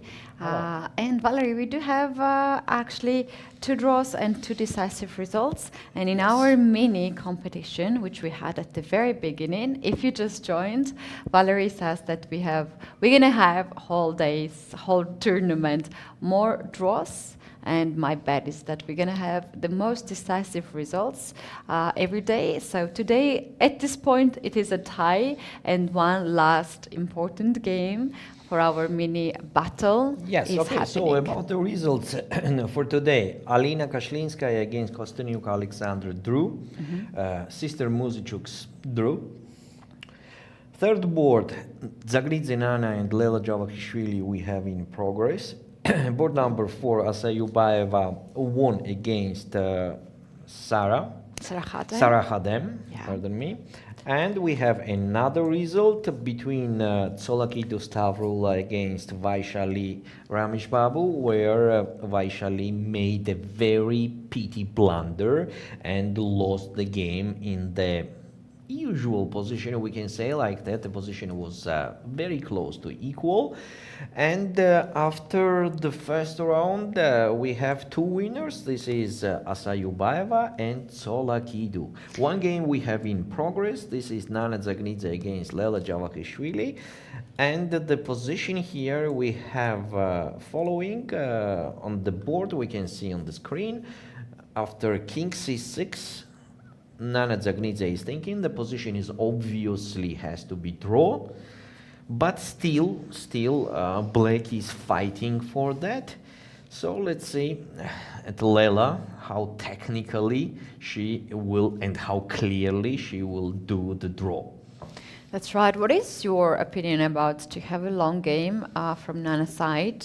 To press, but she's also spending some of her time and energy. Do you think this can fire back later on in the last round? Still, it makes sense until you have a chances. Of course, it makes sense, and White definitely has chances. I think that somewhere Black has to give that a5 pawn and activate their rook on the second rank. So, for example, now rook e5 and king d6 back, and then somewhere play rook c6 and rook c2. That's gonna be best option then compared to stay in the passive position. But let's see. Now Nana is we have another position that we have to remind that we are a little bit delaying and don't have the same position as it is actual on the board. So it seems that Nana played rook e5 and Lela played king d7. So all is good here for Black for now.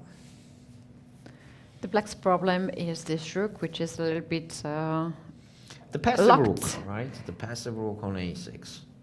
That's right. So, but White has obviously the better activity, more active pieces, and that is Nana's idea. What to consider? King e4, Somehow, right? yeah, somehow Nana could actually finalize the game much earlier, as she had huge advantage. Huge advantage, yes. Indeed. For a big part of the she played king e4. Now the thing is that on rook e6 there will be king d5 or not. I love that. We have to make it on the board. Rook d5, forcing Black kind of to trade the check. pieces. Rook d6 check. Because the endgame, pawn's endgame will be losing. I hope so. It will be just losing. Okay, there is another more technical variation in case of rook e6. Can we just take it by ourselves and play something like g4? How about that position? This, and g4. If we just stay. And yeah, that's actually smart to keep the pawn on g6. Let's say king to d4. King d4, king e6, and we have to calculate what's going on in case king c5. I don't think that White will be on time there, but let's check. I can be wrong. This, g5, no. Blacks are on time, Black is on time. But here they will be, wait a sec, here they will be pawn down in the queen's endgame. So instead of g5, makes sense to take on h4, on a4, g5, yes, that makes sense. This is just a draw. Okay.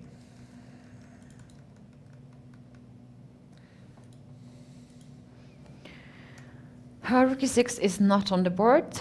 We believe that that's the move that she's considering right now because it simplifies the position, and if Lela makes sure that it is a draw, of course it is much easier to go to the pawn end game. Or I'm wrong. It seems to me it's a draw after rook e6.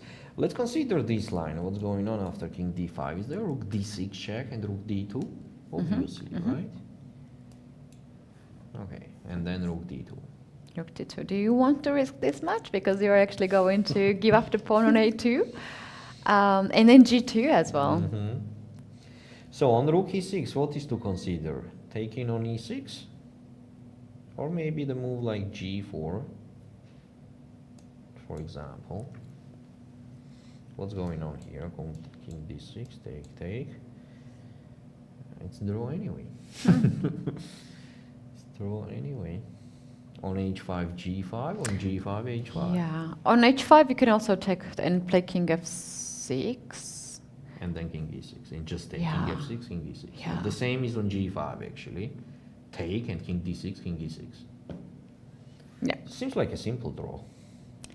But after 5 hours of playing such a tough position as Lela did, maybe there appear some different illusions, you know. And also, well calculation. the opponent game are the end games that you cannot really take it back.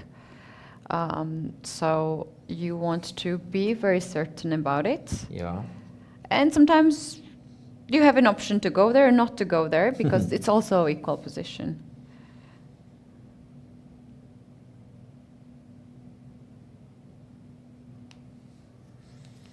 Rook e6 is a main move to consider. I'm sure Lela is doing right that.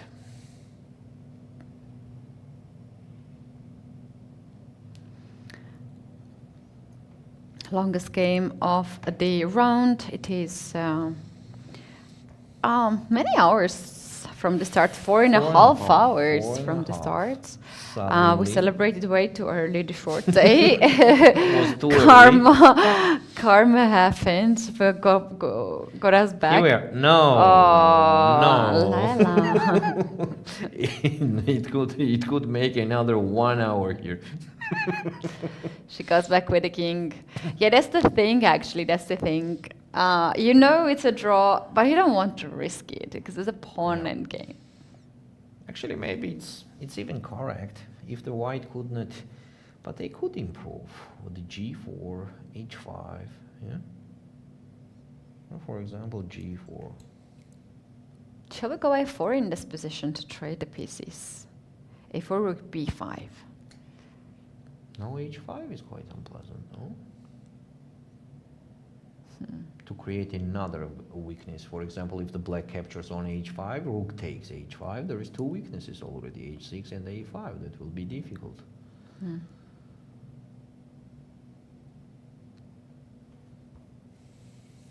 Yeah, g4 is the move. So basically any move is good for Nana if the game is still on. Yes.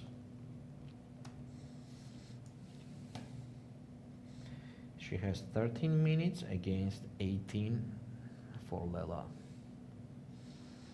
And we have passed already 9 moves ago the time increment. So we might have some action when the time is burned from the clock for the second time. Then we're going to have faster game. And also, meanwhile, there are a lot of spectators in the playing venue. I saw actually a couple earlier in the restaurant during the breakfast, and they're sitting here for like 4 hours from the beginning, and they are not a chess spectators, like chess people or a company person of any of the participants. They just love to see for 4 hours they're sitting here, which is amazing, and that's really, really nice. Also, another. But I will suggest them anyway to discover Tbilisi and the other parts of Georgia also, if they are like a tourist. Yes.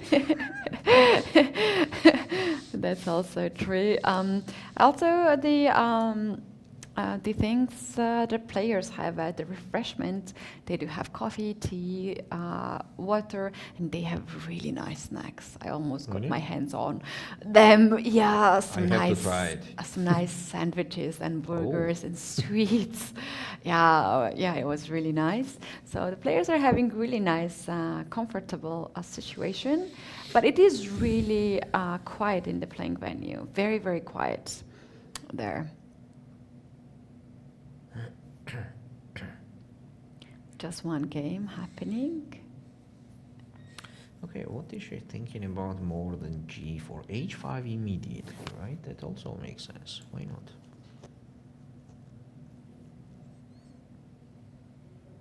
I like that too. It's already two good-looking moves. Wait a sec. I'm not sure the evaluation is the same as before. Yeah. How to don't play rook e6 here? Yeah, that's a chance to do the draw. Nana is about to make the move. She goes with g3, very solid G3. move. She gives the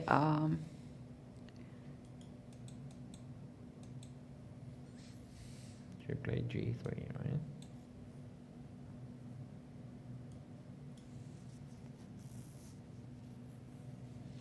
So black is just staying. What else to do? Rook Can we a7, do rook king a8. d7 again?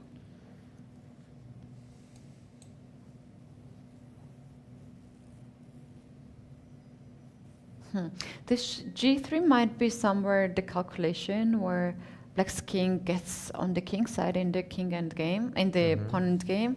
This pawn can be useful. So something like king to d4, let's say, in this position. With the idea of king c5, obviously.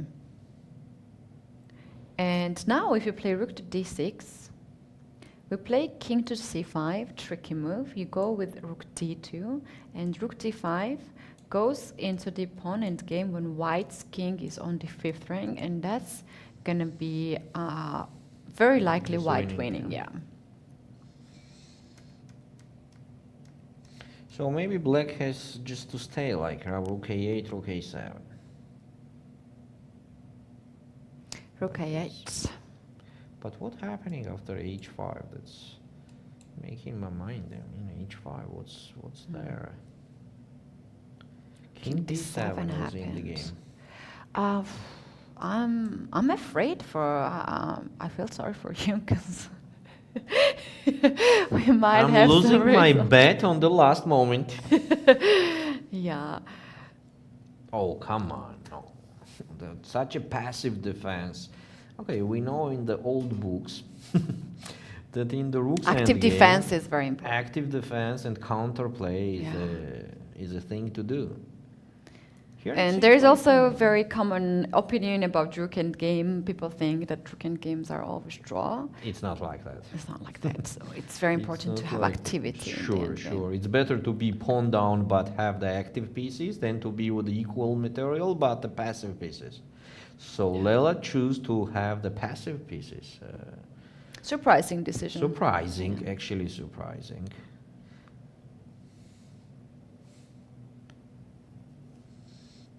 So king d4 or king d5, right? Both the same. I like king d4 more because you have this option of rook d5. Of Yes, rook but trading. actually what is it changing? I mean, king d6, king c5. Yeah, same It's actually. actually not changing much.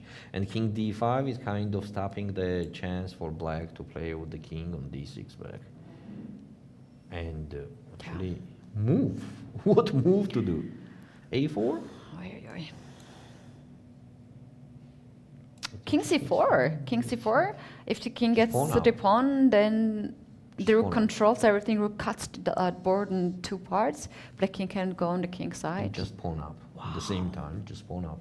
I don't want to celebrate too early, but I am Seems like it's actually winning, yeah. happy. I don't hide that. That does not count.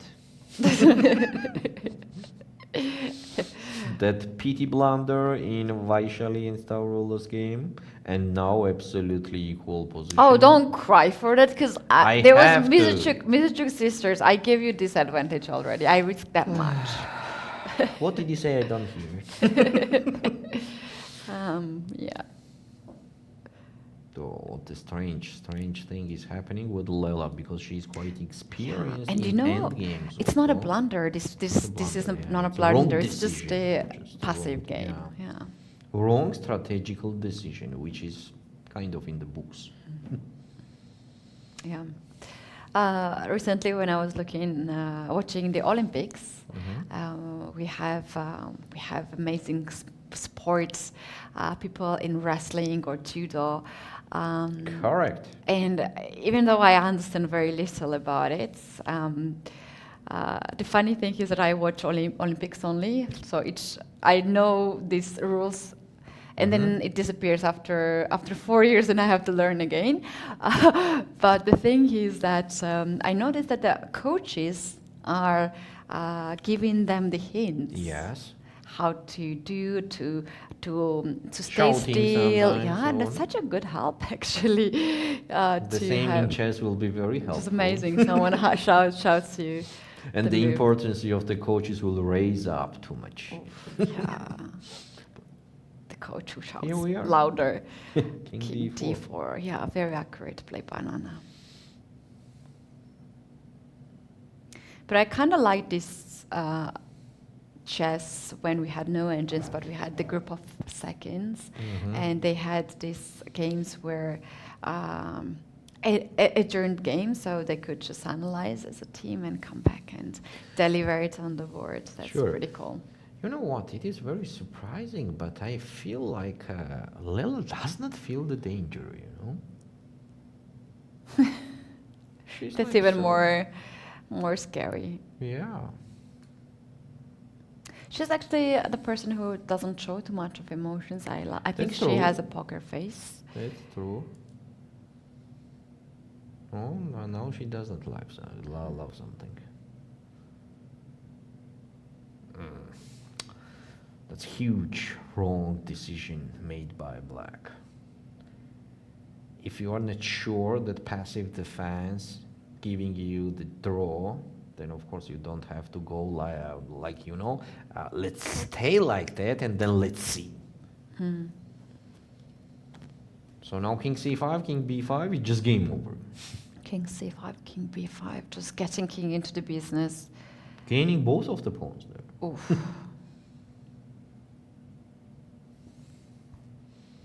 It's going to be very difficult to also achieve the theoretical drawish endgames, because there are still a lot of pawns on the board. Yeah.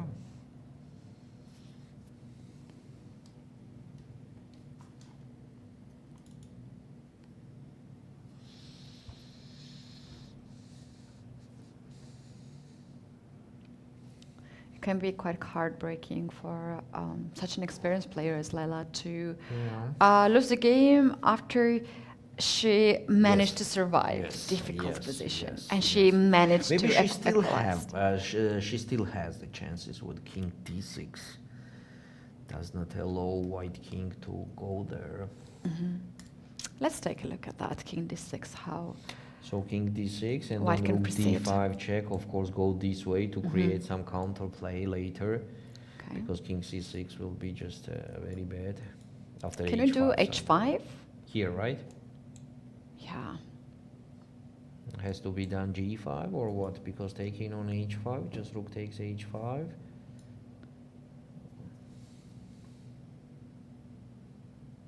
We can do this, or we can just don't touch the king side, because our side is a queen side. We're stronger there. There's a big weakness there. Maybe king to c5 there.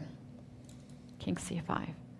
And rook goes on a file somewhere or not? That's the move, but I have rook d6 check. And then king f5. Maybe that gives some H5? chances. h5 takes on Okay. h6. Take on h6 and We simplify the king side, and yeah, King rook g6, sorry, in this position. go back. maybe here I will try to find some chances. Rook h6. Okay, instead of rook g6, maybe king to b5. King to b5 to stop a4, right? Stop a4. Oh, here what's going on check? King a4? King a4? King a4 and let's That's a say, funny looking move. let's say like that. Okay, here I can play it like this. Then later to play rook d2. Check. This and rook a5. What a position. So rook d3, for example, take on a5, this, take on g3. Okay, here I don't know. Here I don't know. Well, the thing is that in this kind of positions, white, for instance, can go with a4. Yeah, seems like A4, H4, rook A8. You give up the rook for the pawn, and these connected pawns are much stronger than rook. yes, it is. I heard the frustration in your voice. I have to admit that What happened? rook to f6. King d5 actually was much better option there King to avoid D5, all yeah, this yeah. activity, yeah.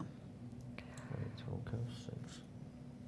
So Lela just decided to give up the pawn on a5 at the cost of giving up the pawn on a5. So shall we take the pawn on a5 now? Or first check, right, on d5 to keep the opponent's king on the 6th rank. Yeah, that's... I'm very careful with the checks, although maybe the king is like so passive already on d7. Yeah. Yeah. Let's see rook a5 first. And if this is not working, then we can get back. So rook takes a5, rook f3, obviously. Rook f3. Now king c4, maybe. King c4. Rook g3. And rook d5 check, rook d4 or not? It's Ooh. not necessary. Rook d5. Oh, oh wait, rook d5 earlier. Instead of rooks here, rook d5 here. Wherever you go with the king, there is a check And rook and rook e3. And if the king goes here, then it's already bad. Rook c5.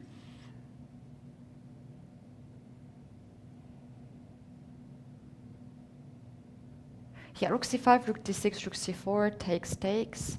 And when, yeah, this is the king d6, rook c4, or rook b5.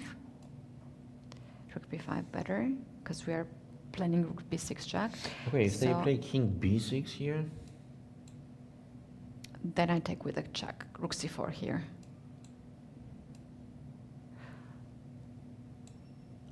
g4.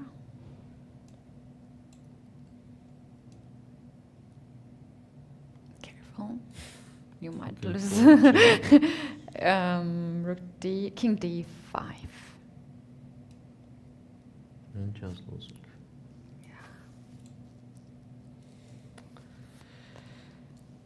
If I play rook f2 here, and just king e5 and the game over. Then rook f4 and king f6. So you have to take on a2. Then, and I have rook h2, but g5. does it help? Okay. King is too close to the pawn, and And this. No, this is gonna be draw. it's going to be draw. Instead of going to the king side, we can actually play here after rook f2. And Nana also made the move. What did she do?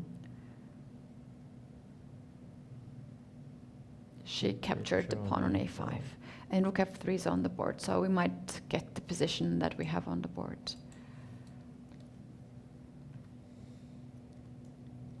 Oh, wait, I got lost.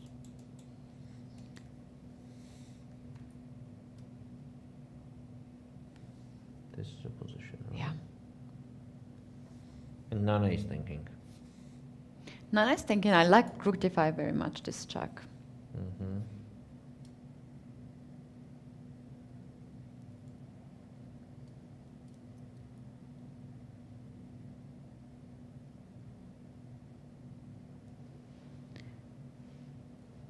Will she go for that? She's taking time. At the moment we see that the black's time is ticking, but she already made rook f3 move. It is on the board, we can see that.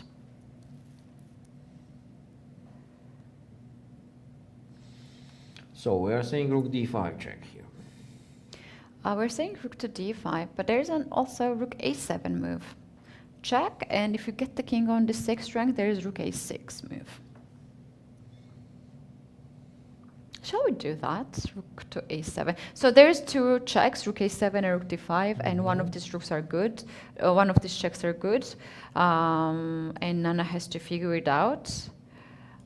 So you know what? I am thinking about this trade thing, like this. Like, just take both of the pawns. When the black captures on h4, just rook a7 check. Does not matter where the king goes, and just push the pawn. And white is the first to queen, yeah? Yes, also I have rook g7 just in case I need to stop that pawn. Yeah, this is winning. It seems like winning. It is winning, yeah. Look at the black's king. It's just stuck there. Can't go to the queen side to stop the pawn. To go to the king side, it's too late. Oh, it seems to me like the easiest way. And it is quite forcing, you know. Just after rook f3, just play king c4 or king c5, doesn't matter. And then just take on b1 and just go. At this point, we can actually think that Lela sees the issue in here. She's very focused, both of the players having the hands on the hat. It's already late for black to be focused when the position is obviously losing. It was, no, rook e6, come on, when you have such a chance, you have to do that. What is the reason behind of this posture of the players? To cover I don't vision, know. you don't see anything, you only see the board. I love this. I always have... Actually, I love doing that because it was giving me the full focus. Yeah, just like zooming on the board only, zooming, not seeing exactly, what is happening. Exactly. Very often the players also covering the ears with, with the thumbs. Oh yeah, I do. Yes? You don't hear anything, yeah. Oh, I don't and you hear are it fully anyway. focused. You only hear yourself, actually. You are just hearing cool. yourself. That's cool. I'm so focused, look at that. Sometimes when I have this posture, I barely see what's happening. And recently I played a tournament, like 2 years ago, the Abu Dhabi Chess Festival with like 800 participants. Oh, and I could barely hear anyone playing. She goes with h5. Is that a good move? I don't think so. When there is a way to win the game, you don't have to do another way. Well said. Well said. h5. Nana, please don't disappoint me.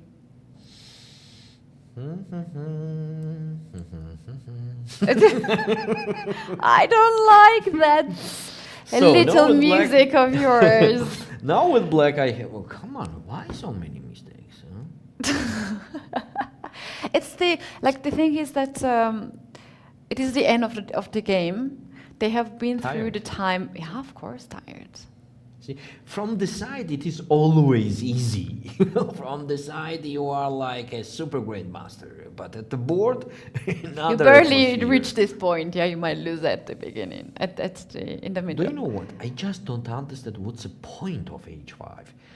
Even if they capture on h5, even if they capture on g3. So what was the point of Nana to play h5? I mean, point. What is the point?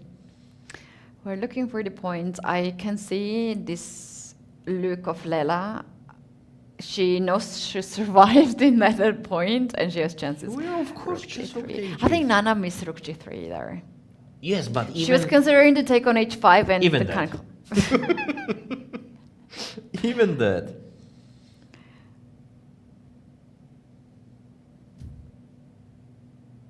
Wow, what is her plan? She has to make a move right now because she was spending like 3 minutes, dropped down to 2 minutes, and rook g3 is a move that she was observing. Rook a7 check. She could do it without sacrificing the pawn. King e8, no?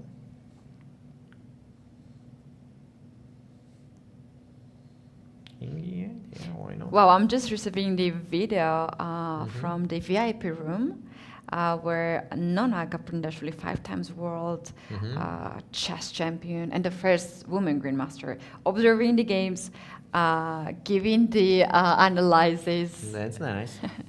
That is very nice. Once we had a situation in one of the tournaments, I think it was a Grand Prix here in Georgia, and she just walked in the studio and she wanted to see the games live. And it's like, I cannot see that. So she was in the room giving us the commentary. And that was so weird. Yeah, it was so weird because like we were getting like third commentator without a microphone. Yes. And the producer came to give her the microphone, and she's like, "No, I don't need a microphone." So Lela has to play king e8. What happens after king e6? I don't like rook h7.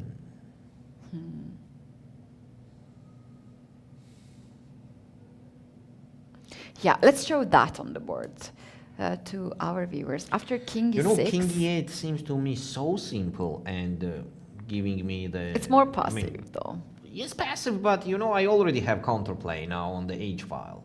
And you could not capture that b4 pawn. What are you doing with the b4 pawn? I mean, rook g4 is always tapping that, right? Supporting the pawn. And if you trade the rooks, you will not be on time to catch my h pawn. Yeah, So, more spectators. These people are still there. It's kind of super simple way for me. It looks like that. Because here on rook h7, I just take on h5, rook h6, then rook g4 check, and then h4. Yeah, I'm talking about this line. This, and after taking the check, okay, even rook g2, but that's another story. There was a move played. c5 and h4. Just a draw. King c8 has been played. Oh. Well. Okay. Oh, come on, why?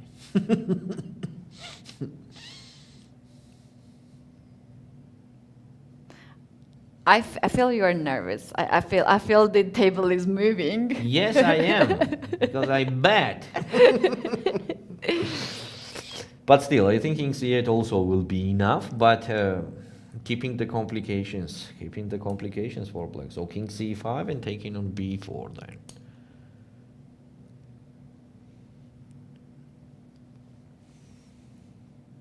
King c5 has to be done. What else? Just do that.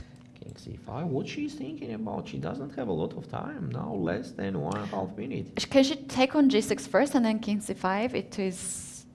Yes, but then I'm supporting that pawn. No, rook h7 now. The pawn is on h6. When you leave a2 pawn, then I'll go to the a2 pawn.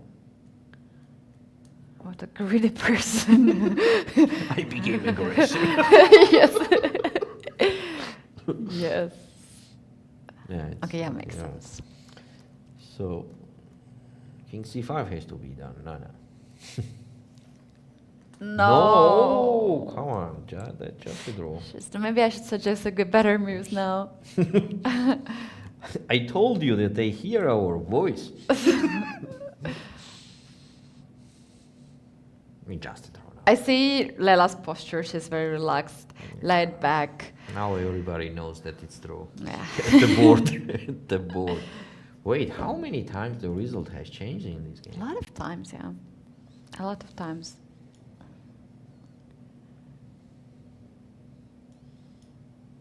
Wow, even until this moment, there was some chance to complicate the position more. Yes, yes, this is what I said, right? King c5 was making the position complicated as rook g5 check, king takes b4, rook takes h5 and a4 maybe.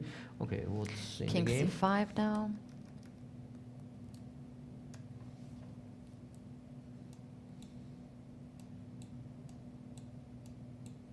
Just rook g4. Commentary. Oh.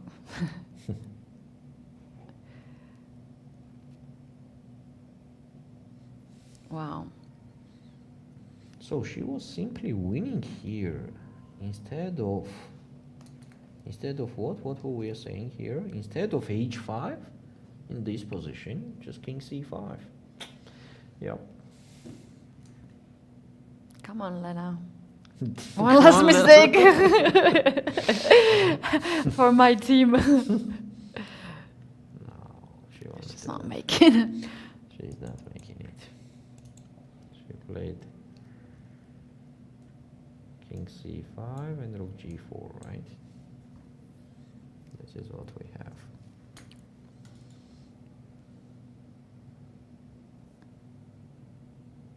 Yes, it's just a draw. I don't see even the dream how to win. And in case of the trade of h and a pawn, we have this theoretical endgame with Even a b that, pawn. yeah. You don't need to do anything. Just put the king on b8, get the rook on the last rank. It's to very avoid interesting. check. Now Lela will play rook g2 or rook h4 again in passive defense. Rook h4 again. Let's go rook h4. Rook Actually, h4. why not here? But Rook what h4. then? King c6 and what? Nothing special is happening still. Rook g2 is an immediate rule. If I stare to h4 square, maybe she will play. Yes, but even that, even that is enough here. Then what? I mean, with Then white, rook what to h2, do? yeah. Or just stay. Now this posture is like, it's draw, you have nothing to risk.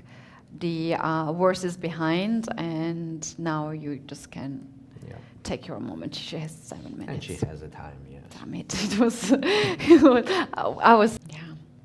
No, she's going to play now.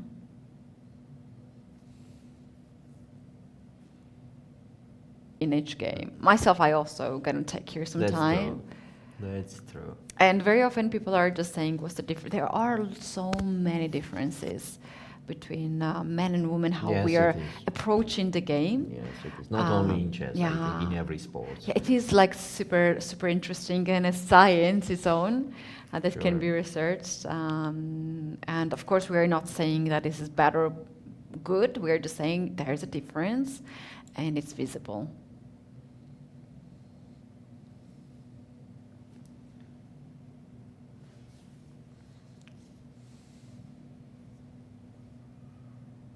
It's actually the dead draw. How about after rook h2 here? I will not play rook h2. I will just stay. If I choose to put the rook on h4, then I will not touch it. If I want it to go on the second rank, then I will do it one move before. Just h5. Why not h5? Yeah, just move the pawn. To play king before. If I push my pawn, Yeah, you can even do that. Set. and you could not take on b4 with the king, Yeah. because black is winning at all in that case. So But you are okay with that result also, by the way. We forget that the black could win also. And that will be your success. yeah. Go, Lela. Oh yeah, that's true. That's true. Oh yeah. Any result is okay for you. Oh yeah. Here we are, h5.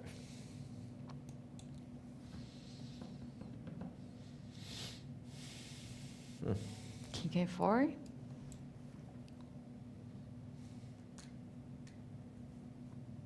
Okay. King b8, king c8.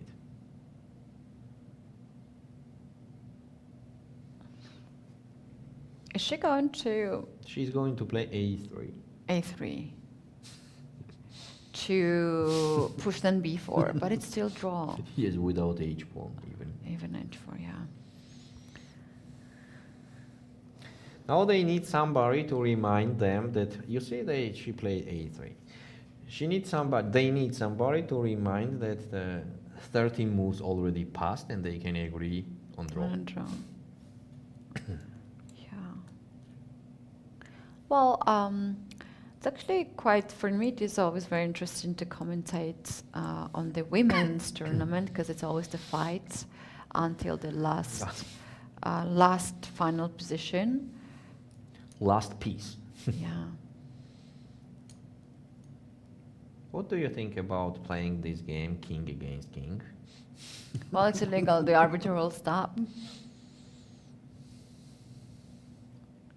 Yeah, this is basically just a draw. Yeah, now it's actually goes to nonsense. Even I don't have a hope.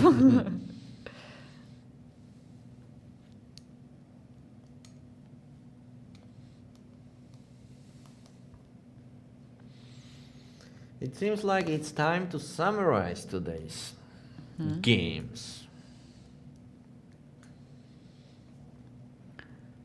If Nana will not blunder some h2 there and then check with the rook.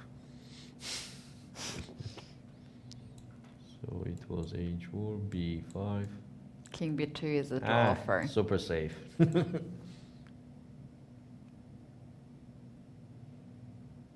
Yeah, when you play king b2, you can offer a draw. And that's Yes, you basically h2. b6. Yeah, that's going to be the end. Now rook d1. No, rook g1 also possible. Take on h2 and rook g6. Yeah. No, king b7. I did not got any move from Lela. And the handshake, this game has actually ended in a draw. we are. Longest game today, which lasts for 5 hours. 5 hours. They are analyzing right now. They're going to have a talk. It will be very disappointing for Nana that she had a really good chances. And she's a technical player. She could actually convert it for sure. Yeah, nice start for both of them to share the points. We do have 3 draws and 2 draws. 3 draws. Pay your attention, dear chess friends. 3 draws. There was 5 boards and 3 draws. Exactly. Okay. Today is my day. Today is your day. Congratulations. But we will come back tomorrow. Yes. And tomorrow's lineups are very interesting. Kosteniuk going to play against Vaishali. Hopefully Vaishali will come back after her horrible blunder today in one move. We have Sara Hadem against Stavroula Tsolakidou. Hopefully also Sara managed to come back after her loss against Bibisara. Bibisara will face Lela Javakhishvili. Lela had a long game today. She needs a good rest, as well as Nana Dzagnidze, because she's facing Mariya Muzychuk tomorrow. Yeah, Mariya it will is be actually the player who ended great today fight. quite early, and Alina Kashlinskaya will face Anna Muzychuk. This is just the beginning of the tournament. This is FIDE Women's Grand Prix 2024-2025. The road to the candidates for 20 participants of this event. The prize fund is amazing, 80,000 euro total prize fund, and they will not end this conversation. They are still analyzing, and this is so beautiful to see the players staying there and analyzing. Obviously, they want to know what was happening. And you guys, that was a very nice start of the day. Thanks very much. I had a great pleasure. Yeah. Mostly with winning the bet.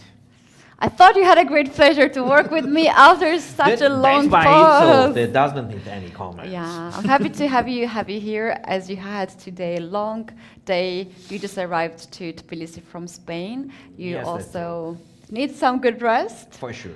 And you guys, we're going to meet each other tomorrow at 3 p.m. Tbilisi time. That is 1 p.m. Central European time and 4:30 East time. We will see you tomorrow.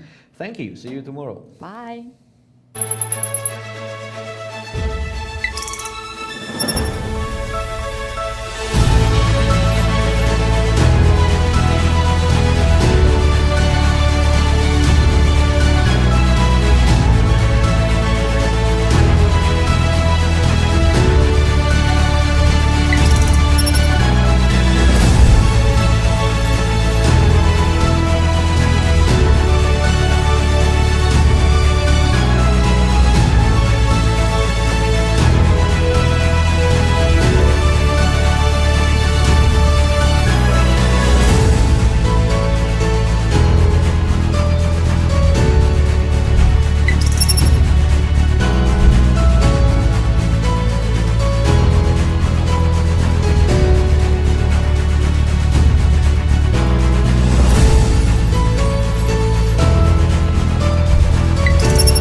in that moment, we were only 15 countries who signed the constitution of FIDE, and the FIDE has grown up until 195 countries. It's really a global dimension now for the FIDE, and I want to congratulate FIDE for this success. It's very important to be part of the ceremony. It's a historic occasion. It only comes along every century. So we were happy that we were able to take part. In part, we were able to take part because chess has been so much more successful recently, so that 5 years ago we couldn't have come, but now we can. For 100 years, Marc Nicolai signed this document, and it's a very important moment for Switzerland also to be part of it, and for me myself also, of course. And I think FIDE has done a great job 100 years ago now, and has a future where it can also transmit chess in the society, in social work, in other domains, not only in competition. So I think it's a great time to go on, to go for the future.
His clock is ticking. How will he respond to Icarus' first move while ready to win?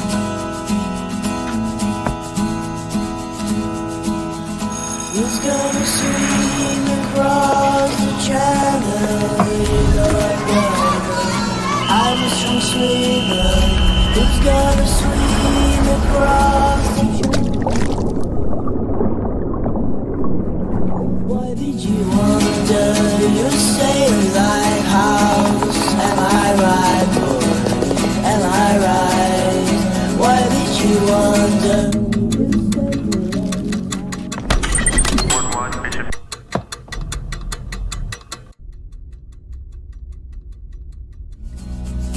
Why did you wonder? Make your move. The 45th FIDE Chess Olympiad, Budapest 2024, where the story becomes history.